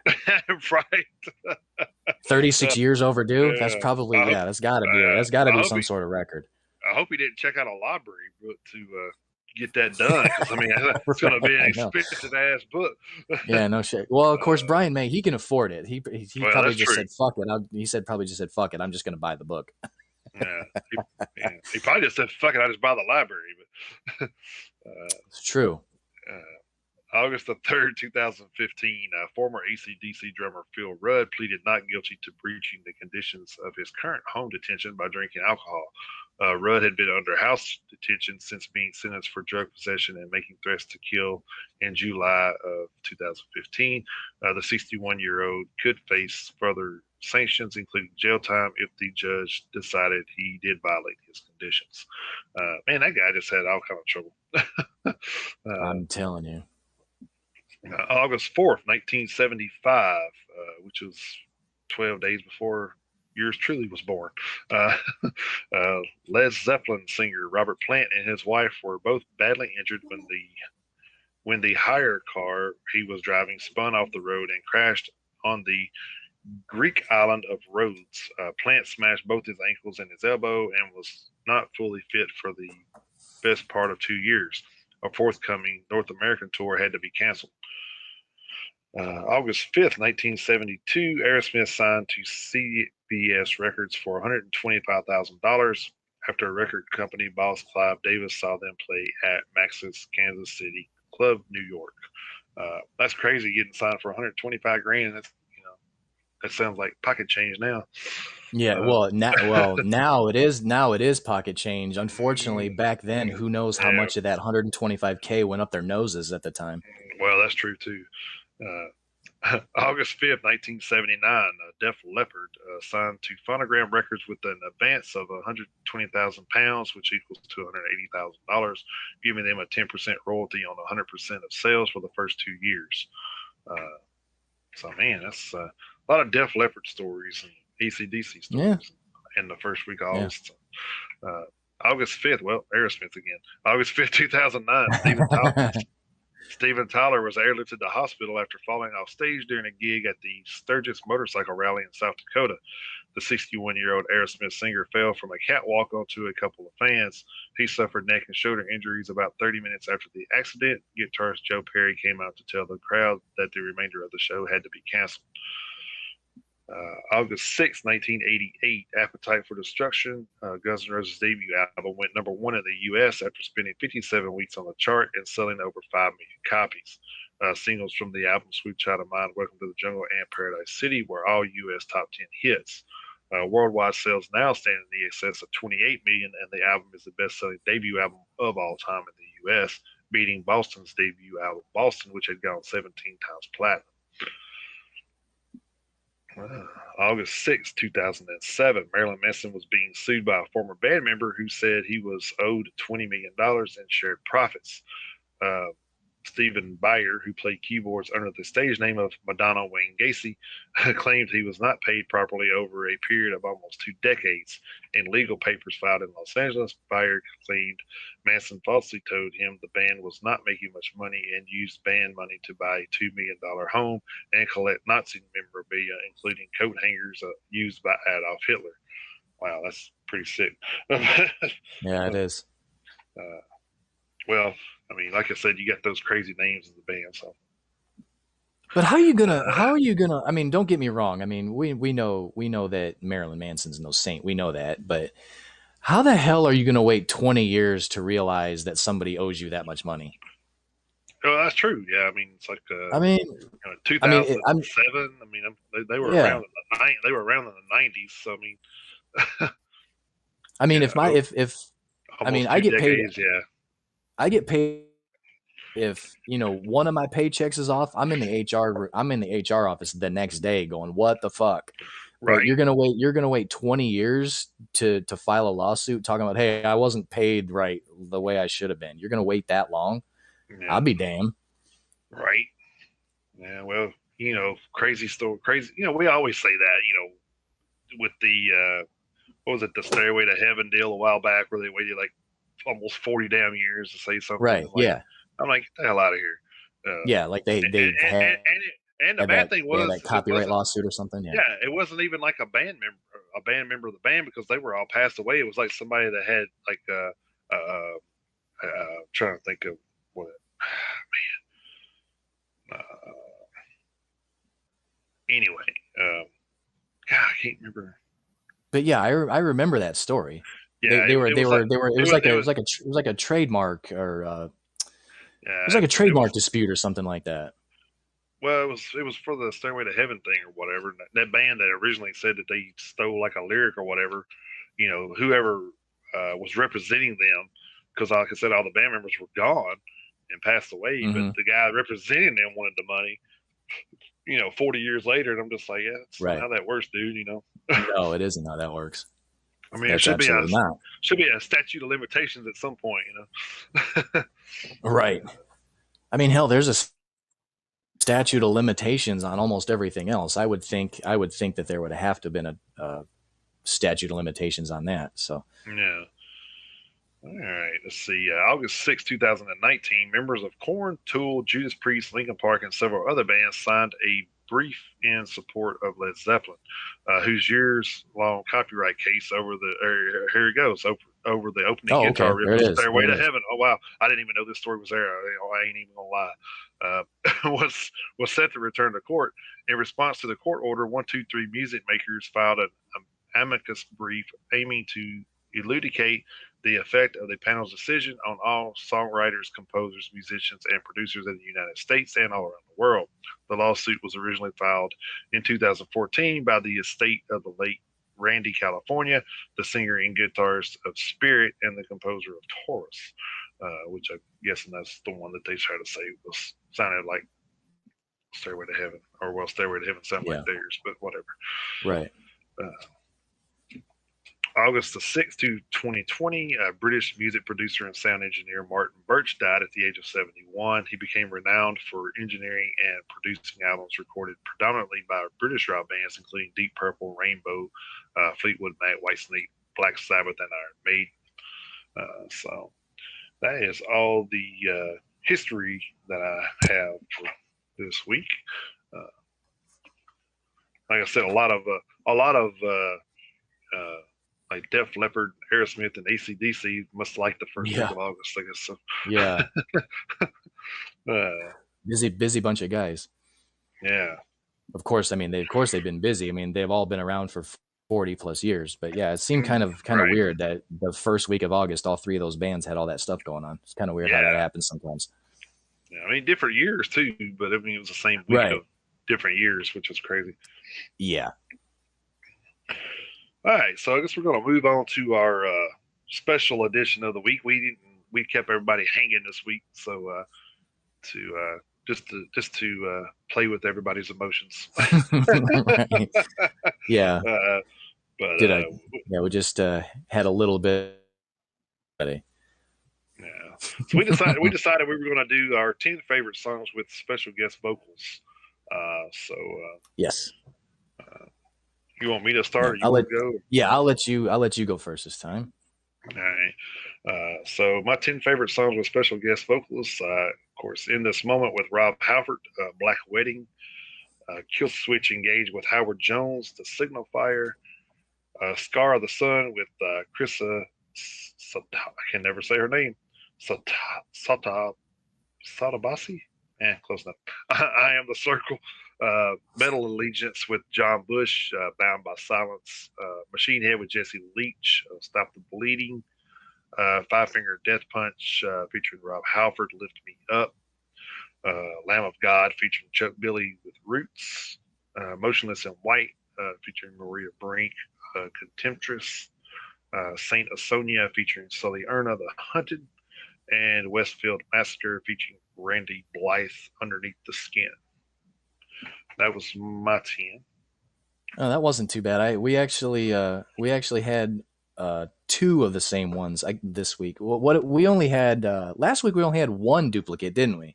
Yeah, we only had one. Yeah, so we're getting better at this. Yeah, we are getting better at it. But yeah, so yeah, we only had two this week, so that wasn't too bad. So yeah, here's mine again. Like we say, no particular order. We never rank these 1 through 10 or anything like that. Leading off, I've got Nymphetamine by Cradle of Filth featuring Liv Christine from Leaves' Eyes. Mm-hmm. Then I've got Stillborn from Black Label Society featuring Ozzy Osbourne. I've also got Black Wedding by In This Moment featuring Rob Halford. Then I've got Death to All But Metal from Steel Panther featuring Corey Taylor. I've got the good old If I Close My Eyes Forever by Lita Ford featuring Ozzy Osbourne. And then, Jason, I showed you this one last night. I have Call Me by Pain featuring Joachim Broden from Sabaton. Mm-hmm. And then I've got Shock the Monkey, the Cold Chamber cover featuring Ozzy Osbourne. Basically, if Ozzy Osbourne did a guest vocal on your song, I basically liked it at this point. You know what I mean? So I got 3 songs on the list featuring Ozzy Osbourne. So you kind of really can't go wrong having Ozzy do guest vocals on your song. Right. So, and then I've got Anywhere But Here by Five Finger Death Punch featuring Maria Brink. I've got Roots by Lamb of God featuring Chuck Billy. I've got that one too. And then I've got Bury Me by Violent New Breed featuring Howard Jones. That was probably the newest one on the list, but it's such a good song. And then also really can't go wrong having Howard Jones do guest vocals on your songs either. So, Or that's or definitely, Rob or Rob Halford. I had 2 Rob Halford guest yeah, vocals on my list. absolutely. Yeah, and I actually had considered "Lift Me Up" for a second there, and I also considered "Stop the Bleeding" with Jesse Leach. So yeah, Well, I narrowed it down to 10, but I had 12 yeah. easily. So Well, you want to hear something even funnier? "Close My Eyes Forever" was on mine. I took it off.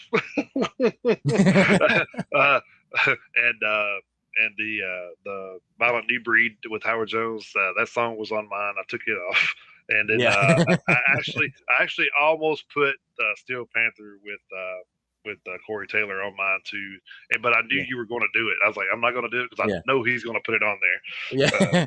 Well, the So funny thing was is the funny thing was is Death to All But Metal wasn't the only one that I was considering, because you've also got Turn Out the Lights that M Shadows did a guest vocal on. So I actually had considered that one too, but I just kind of decided against it because Death to All But Metal was definitely going on there. But so yeah, I considered Turn Out the Lights.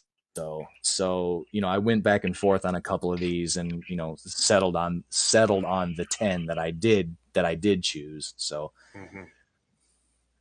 but yeah, All right. so it Well, is cool. kind of funny. Because we do build these lists completely blind. We come up with the theme, and then we don't talk about the lists other than that until we read them off to you guys. So Right. we do these completely blind, apart with coming up with the theme. Well, I mean, if we did it and prepared it, then we would both have different songs on it. So Right. Yeah. So it just the fact that, like, last week we only had one repeat entry, and then this week we only had two. It just goes to show, that we're picking themes that we're able to come up with such diverse lists. right. So I don't know what we're gonna do next week. We haven't decided what we're gonna do for next week yet. We may just leave you guys in the dark again, because we still haven't decided on a theme yet. So, whether or not we come up with one in the next 18 to 20 minutes or so by the end of this show, or if we just come up with one like on Wednesday evening at 4:45, we don't know. So, well, I mean, I got some ideas, but oh, okay, sure, that'll work. so, but we'll talk about it and see which ones we want to do. So, All right. yeah, we'll actually post it on the page this week. So, Okay, yeah, we'll do that. So, if any of you guys are on the Facebook page, you guys will hear it first. If you aren't on the Facebook page and you guys don't want to join the Facebook page, you'll have to wait till next Saturday. yeah. And also, I haven't talked to you much about this, but I am going to, I think I'm going to work on trying to get a website or an email, at least get an email started for just the Metalheads page. So, Oh, that's a great idea. Yeah, yeah. I'm in. So people can drop, so if people don't want to like let us know here or there, they can kind of email us and let us know, Yeah, and that'll thoughts actually, their yeah, and that'll thoughts, actually, or they want to participate in the list or whatever. So yeah, and that'll come in handy too for when we actually get the radio show up and running. People will be able to email us their requests too. yep. Yeah, so that'll work. That's a good idea. I'm probably going to try to work on that probably after sometime either today or tomorrow. So Cool. Yeah, I'm in. yeah, I've been trying to do that, but like I said, I had some car issues and that kind of put me behind on what I was wanting to do. So Oh yeah, yeah. so all right, so we're going to move in. Yeah, go ahead. I was gonna say, as car issues are wont to do, they literally throw a wrench into everything. So. Oh yeah, especially the pocketbook. So For real. Yeah. So anyway, we're going to move over into our album reviews, which I think we've listened to an abundance of albums this week, but I'm not going to really touch on but two. And actually, one of mine I can't really find a lot of information on, so I'm not sure if this is even the same band or not, which was crazy. I mean, seriously, like I looked it up on the Encyclopedia Metallum or whatever, Mm-hmm. and they got a band on their name, but according to them, they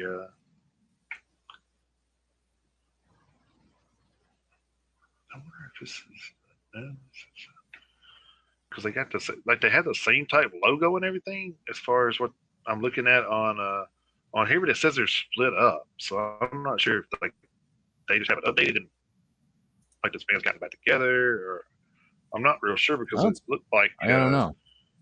it looked like from Spotify that it may, this may be their. Oh, you know what? I forgot to read something, and I want to go back and do that right now because I forgot. All right, go ahead. I forgot to read this thing. I actually had it saved on my phone, and I forgot. So there was a history story from August the 3rd, 1978. And it was a news clip, and I clipped out from a Lubbock, Texas newspaper.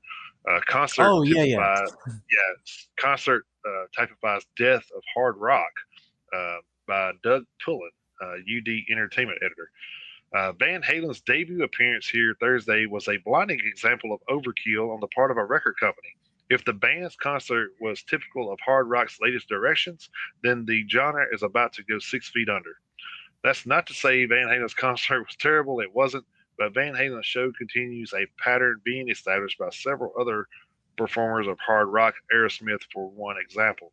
The sound is overamplified, the visuals are unimaginative and dull. In seeing Van Halen, one must understand that this is a relatively new band forming only 4 years ago in California. Its first album has been on the stand since March and earned enough in sales to receive a gold record award. But sales and image mean nothing when it comes to music. Van Halen depends too heavily on guitarist Eddie Van Halen. Not that his work isn't sufficient, but like his charts, Eddie Van Halen is wet behind the ears. His songwriting lacks depth, and on stage he gets repetitious. Singer David Lee Roth isn't much better. Known for his vibrant presence on stage, Roth was surprisingly slow to warm to a vulturous crowd in the municipal auditorium. Not even a sellout crowd seemed to draw genuine enthusiasm from the group. Apparently, last Thursday's show was just another gig on a long row of one-nighters as far as the band was concerned. Uh, so, so again, another person with a opinion that has been proven totally freaking wrong. So, Mm-hmm. Yeah, because I was gonna say, I mean, because I was gonna say, just like us with our album review segment that we're just about to get into. I mean, everyone's entitled to their opinion, but right. just but looking back on an article, 43 years in the past, you read what he wrote, and then you fast forward to now, and you look at the career that Van Halen ended up having, the legacy that Eddie Van Halen just left behind with his unfortunate passing, and then Mm-hmm. the overall state of the heavy metal genre, regardless of what Gene Simmons and his dumbass has to say. You look Right. at where it's at now, and you can kind of just look back and laugh. But at the time, I mean, it's just, man, it just missed the mark by a country mile. I mean, maybe the guy just wasn't a Van Halen fan. I don't know. I mean, Eddie Van I have Halen, no idea. Eddie Van Eddie Van Halen is repetitious. Yeah, right. That's what I was like. Repetitious is not exactly a word I would use to describe Eddie Van Halen. Not even close. He's wet behind the ears too. Yeah, I don't. Well, I mean, I guess in '78, maybe. I guess technically he. I guess you in '78. I guess maybe you could say he was wet behind the ears. Maybe as far as his career goes, but not as far as his talent. Because I guarantee you, in 1978, his talent was still leaps and bounds ahead of almost anybody else who was playing guitar at the time. Yeah. So, I mean, to each their own. But looking back at that story now, it sounds like a swing and a miss as far as that review goes. Right. Uh, definitely somebody with an opinion that did not sit well according to what we know now. Yeah, it didn't age well for sure. Not at all. I'm trying to get some kind of information on this band because, like I said, I've gotten a lot of conflicts with who they are. Okay, I tell you what I'll do while you're doing that. But this is still the start of our album review segment. I'm gonna get up on my soapbox for a second. I let you listen to this band I'm about to talk about last night. Yeah.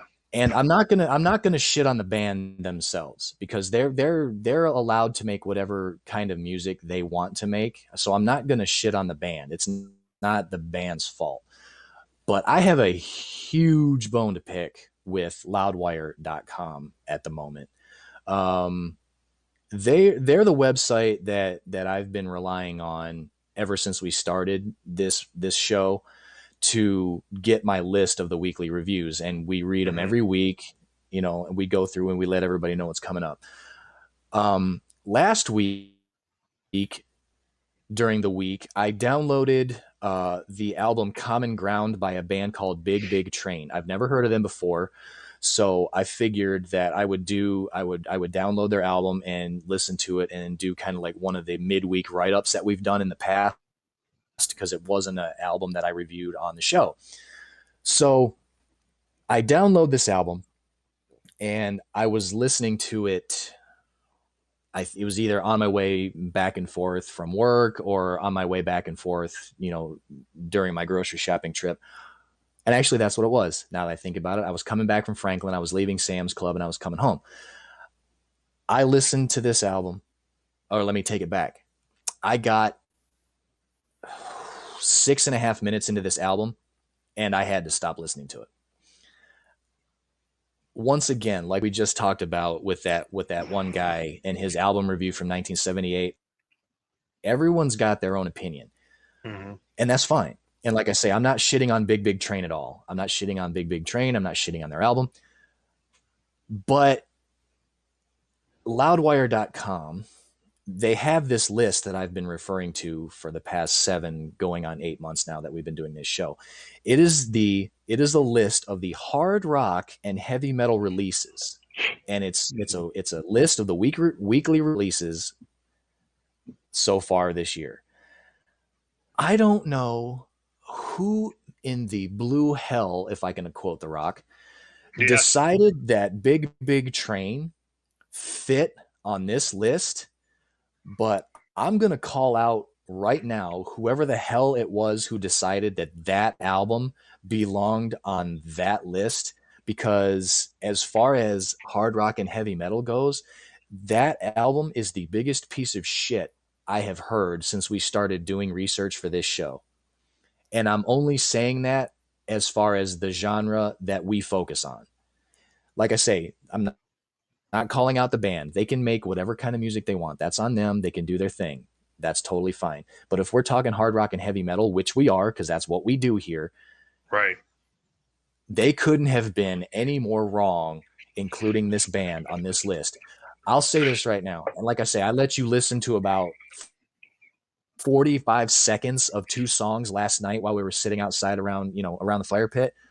Yep. That shit sounds like Jimmy Swaggart or Joel Osteen is trying to milk some of these people out of their hard-earned money on one of these evangelical TV shows. You want to talk about so far away from hard rock and heavy metal. I was listening to that first song in my truck, and if it wasn't for the fact that I was driving at the time, I wouldn't have made it through the first song. I was like, what in the hell is this shit? So I'm calling out whoever added that album to this list. I'm calling him out right now. And who knows if that person will ever even hear this. They probably won't, but if they do, go ahead and send us a rebuttal email as to why you decided to add that album to this list, because you, sir, were wrong.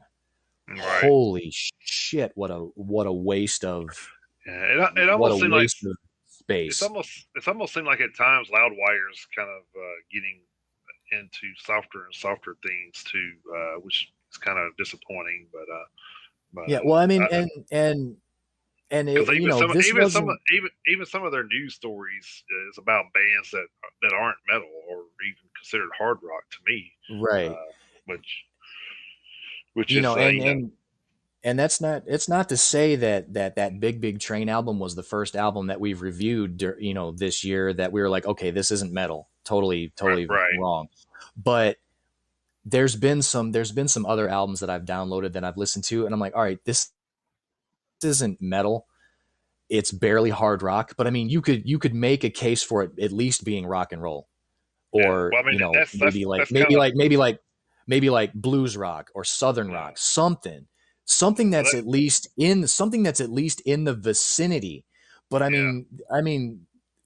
this album was so, again, everyone's entitled to their opinion, but this one was so not even close. Wasn't even close. I would really like to hear the explanation as to why this album was included on the list. That's my whole thing. Is you know, obviously, like I've already said, you know, a couple times, you know, it's an opinion to a certain extent, but if you're counting, you know, if you're being relied upon as a source, hmm you should be a little bit more accurate than this, because like I yeah. say, Seemed they like were way off. seemed like they didn't do their research on that band. So I mean, it almost seems like that's the case, but then again, I mean, I don't know where they would have, if they didn't do any research. Where would they have gotten the name of the band? I don't know, but I'll step off my soapbox here. I know we're getting a little yeah, towards the end of the yeah, show. I mean, I know yeah. Dan will let Yeah, us. you're good, I man. know I know Dan will let us go a little longer, which is fine. Hey, But yeah, I it just ain't. had to I just had to He put that out there. yeah. Dan understands the purpose of a rant. So Yes, sure he does. uh, I'm sure. Yeah, I'm Yes, I'm sure. in full support. I was gonna say, I'm sure he heard me say, let me get up on my soapbox, and he probably was like, soapbox, yeah, soapbox. yeah. He's like, oh He's, shit. When you say He the would have had trigger words, I popcorn. can't help myself.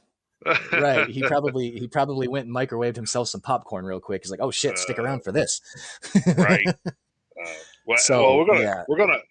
so with that being said, I want to talk about this one too because and one of the reviews I did was from Blood Red Saints. Album was Undisputed. Blood Red Saints were formed in 2014 in Manchester, England. Um, they are Lee Reveal on guitars, Pete Godfrey on vocals, Pete Newdeck on drums, and Rob Naylor on bass. This is their fourth album. It sounded very 80s like, you know, like I think I told you, mentioned to you, it was kind of Bon Jovi style 80s, like Mhm. real cheesy lyrics. I didn't really care for any of the lyric part, and way too damn many ballads. I mean, it seemed like there was only like two songs. There were only two songs on there that actually had a decent shot at being hard rock. The rest of it was more ballad. You know, I gotcha. yeah, almost. You know, good thing I got that suicide hotline close by, that number close by. Listen to this shit. Yeah, Ouch. Yeah. yeah, there really wasn't much about it that I did like. Like I said, except for the two of the fast paced tracks that were on there. The rest of it was it wasn't very good to me. I'll still give it a two horn just because of the two tracks that it may be able to save it from being totally dismissed. But the Bee Gees, The Bee Gees. yeah, well, you know, honestly, I think the Bee Gees may have even been harder than these guys. Oh, But wow. Holy shit. at least the Bee Gees had a good beat to it, and it wasn't like, you know, like you were in a therapist's office. Uh, Damn. Wow. Okay. All right. yeah. Let's see. like I say, I also got to listen to. I actually managed to listen to 3 albums all the way through this week, so I'm not exactly sure how I managed to do that, but the I actually went. I actually ended up going off list this week for my formal review. It wasn't intentional, but I actually saw some new releases listed over at the PRP's website that Loudwire actually didn't have. So that kind of caught my eye, and I was actually able to download the new album by a band called Netherbird. They're a symphonic slash melodic black metal band that was formed in 2004 in Jönköping, Sweden. Their lyrical themes include darkness, struggles, and introspection, as you could kind of guess, considering they're a melodic black metal band out of Scandinavia. This is their 6th album. Their debut album, The Ghost Collector, came out in 2008. Their second album, Monument Black Colossal, came out in 2010. The Ferocious Tides of Fate came out in 2013. The Grander Voyage came out in 2016. Into the Vast Uncharted came out in 2019. And their new album, Arete, Arete, I'm not exactly sure if that's how you pronounce that, came out in 2021. The members of Netherbird, you have Bismarck on guitars, on keyboards, and on vocals. You have Nefente on vocals. You have Tobias Jacobson on bass and on lead guitar. You have Mick Andre on bass and on vocals, and you have Frederick Anderson on drums. Let's see what we got going on here. The album was 44 minutes and 41 seconds long. It was 8 tracks in length. Track number 1, Ame Damne, was 1 minute and 27 seconds long. It was an instrumental intro. Track 2, Towers of the Night, was 7 minutes and 9 seconds long. Track number 3, Void Dancer, was 5 minutes and 49 seconds long. Track number 4, Infernal Vistas, was 5 minutes and 43 seconds long. Track number 5, Carnal Pentiment, was 5 minutes and 9 seconds long. Track number 6, Mistus, was 5 minutes and 31 seconds long. Track 7, The Silence of Provenance, was 5 minutes and 16 seconds long. And track number 8, Atrium of the Storm, was 8 minutes and 37 seconds long. So you had a couple of lengthier songs on this album. You had the one instrumental that was at the introduction of the album. So you had seven tracks and then one intro. Overall, this wasn't actually too bad, considering that we're not exactly the biggest black metal fan, but the drum lines were still pretty good. I liked a lot of the guitar work. Some of the riffs were really strong. I liked a lot of the guitar solos. There was a little bit more of a thrash element to some of the guitar solos that I was expecting, considering the genre of music that the band plays. The vocal style was the usual guttural growling style that comes with this genre of music, but it was a little bit cleaner than some of the other bands that I've heard. So I was able to understand a little bit more of the lyrics than I normally would have. But I kind of got a kick out of some of the vocals, because you've got three of the band members who are listed here as contributing vocals to the album, and I'm not sure which one of the 3 it was, but I don't know if anybody remembers like the Christian Bale Batman. I'm sure you guys do. Jason, I'm sure you saw the Batman movies that Christian Bale played Batman. How Christian Bale would talk when he was in the Batman suit. Yeah, I'm Batman. That's kind of exactly how one of the guys sounded when he. Like I say, I don't know which one it was, because it was kind of hard to tell when you would go from one vocalist to the other. But that was kind of the impression that I got. So I enjoyed the album. mostly, but when the one guy started singing and I noticed it, I noticed the change. It kind of sounded like if Christian Bale's Batman was doing vocals for the band, so that made me laugh a little bit. So I would say overall, as far as a death metal or a black metal album goes, I would probably give this 3 out of 5 horns. Um, Predominantly for the music, for the thrashier guitar solos, for some of the drum work, some of the bass drum lines that I prefer to hear.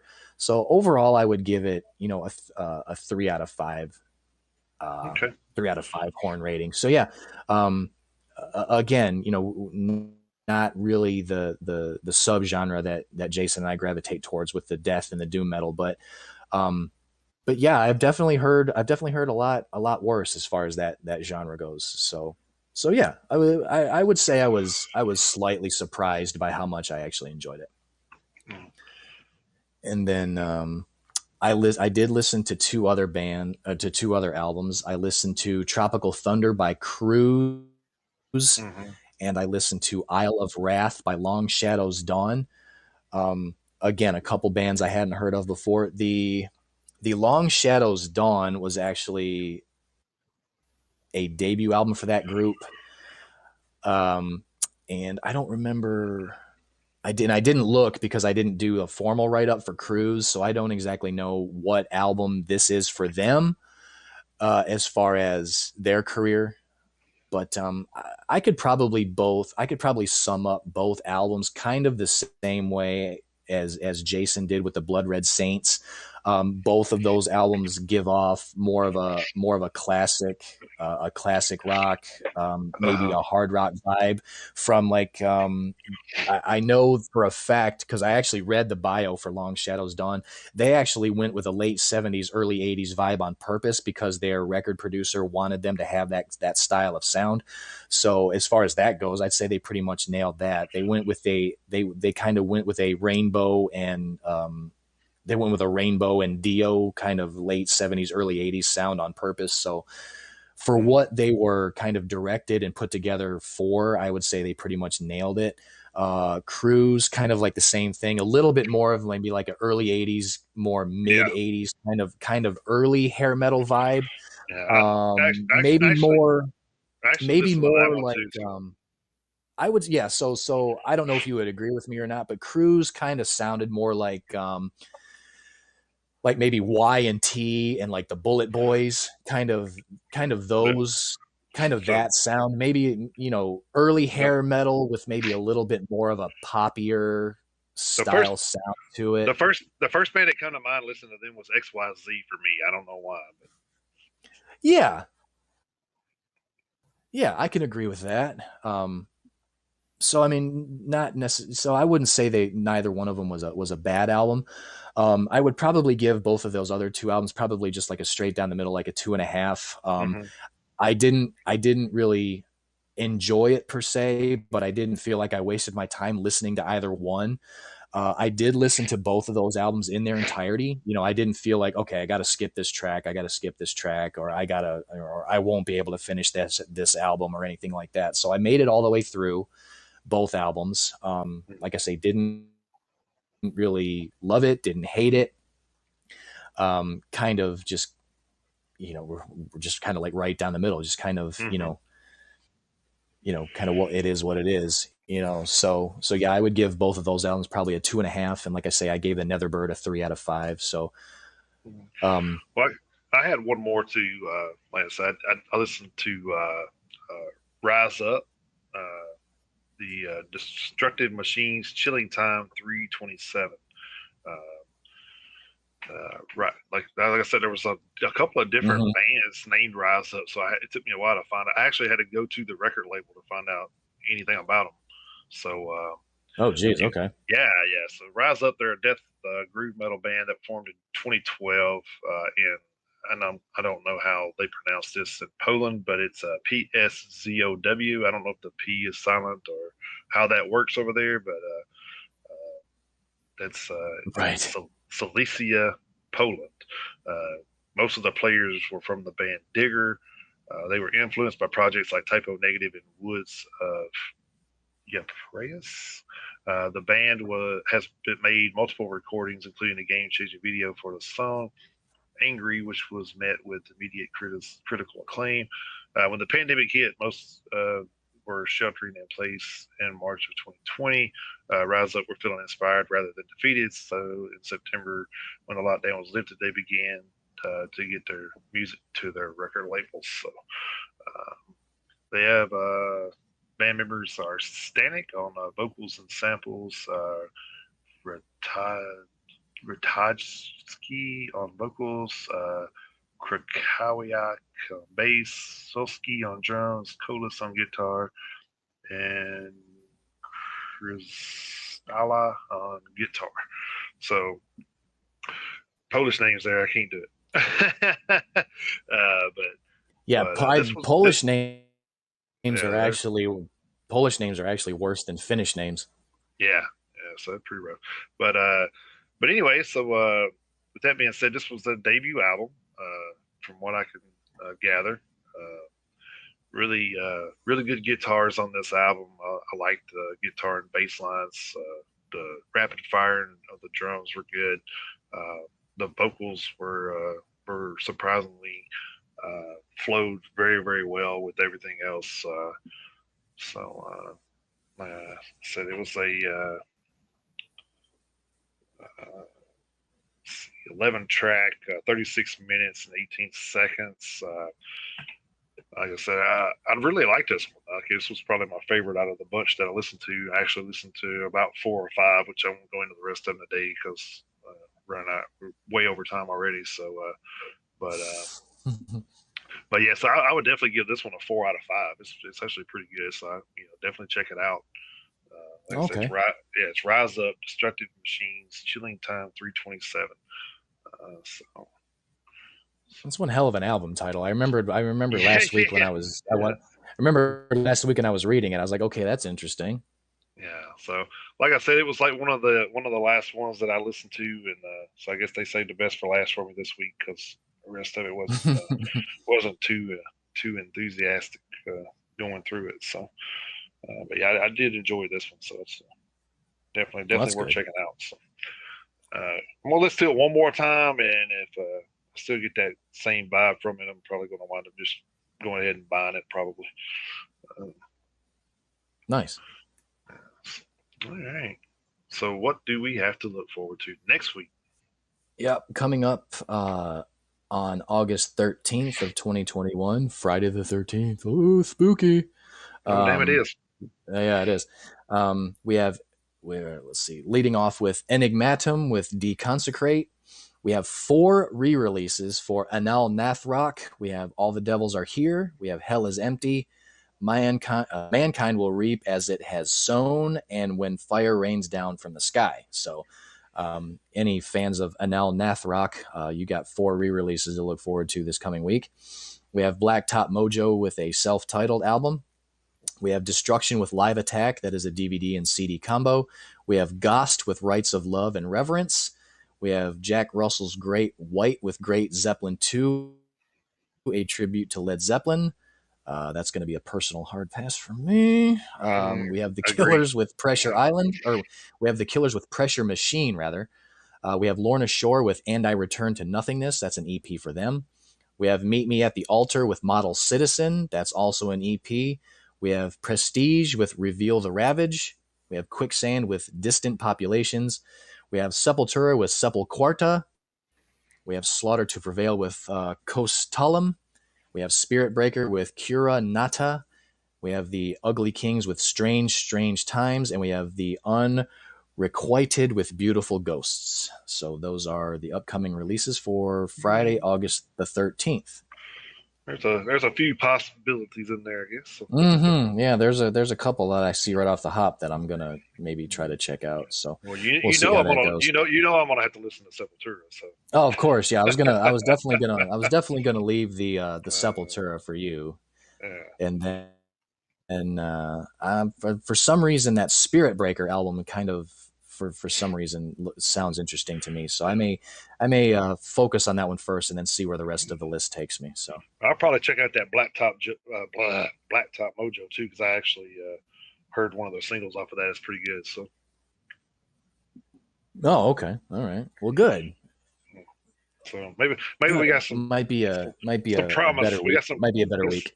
Got some promise for next week, I guess. Well, I mean, when you got Sepultura and Slaughter to Prevail Yeah, the I would same say- week, I would say that- you're not going to say anything about sounding like the 80s and 90s. I promise you. No, you sure won't. You absolutely will not have to worry about sounding like the 80s with those two bands. That's one thing you won't have to worry about. All right, guys. Guess we're going to wrap But this one up for this week. And got any closing comments there, Chris? Pretty much just the usual closing comments as always. Want to thank everybody who came by and checked out the show today. I know it doesn't look like we initially reached out to as many people as normal. I know there was a little bit of a hiccup with getting an ad out there earlier in the week to give everybody a heads up about the show. But anybody who did come by and check us out live today, we certainly appreciate it. And everybody who watches the show on the rebroadcast after the fact during the week, we appreciate you guys as well. If anybody's interested in coming on over to the Metalheads Unite Facebook page, you can find us there with the thumbnail that you can see right in between Jason and myself there in the middle of the screen. That is our Facebook logo as well. So minus the Metalheads Unite on the bottom, but the picture itself is our thumbnail on Facebook if you guys want to check us out over there. And as Jason said earlier in the show, we will be getting an email address put together and we will send that out as soon as we have that set up. If anybody wants to shoot us an email and leave any comments or questions for us over there. Mm-hmm. Cool. And hopefully get to some bigger news here by the end of the month, first next month. We'll see. Oh yeah, that news is definitely coming. We already know that. Yeah. So thanks to our fearless leader. Yep. Well, good things happened this week. I think it was a pretty good show overall. So hopefully everybody that came by enjoyed the everything that we put out there this week. Mm-hmm, absolutely. So with that being said, I hope to see you guys right back here next week. Until then, keep those horns held high and get in that pit anytime you can. Yes, see sir. you guys next week. Thank you, guys. Have a great week, everybody.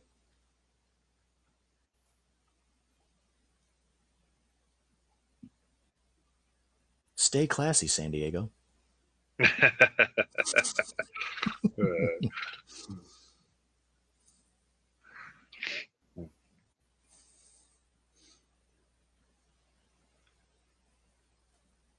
Damn, that's how, folks.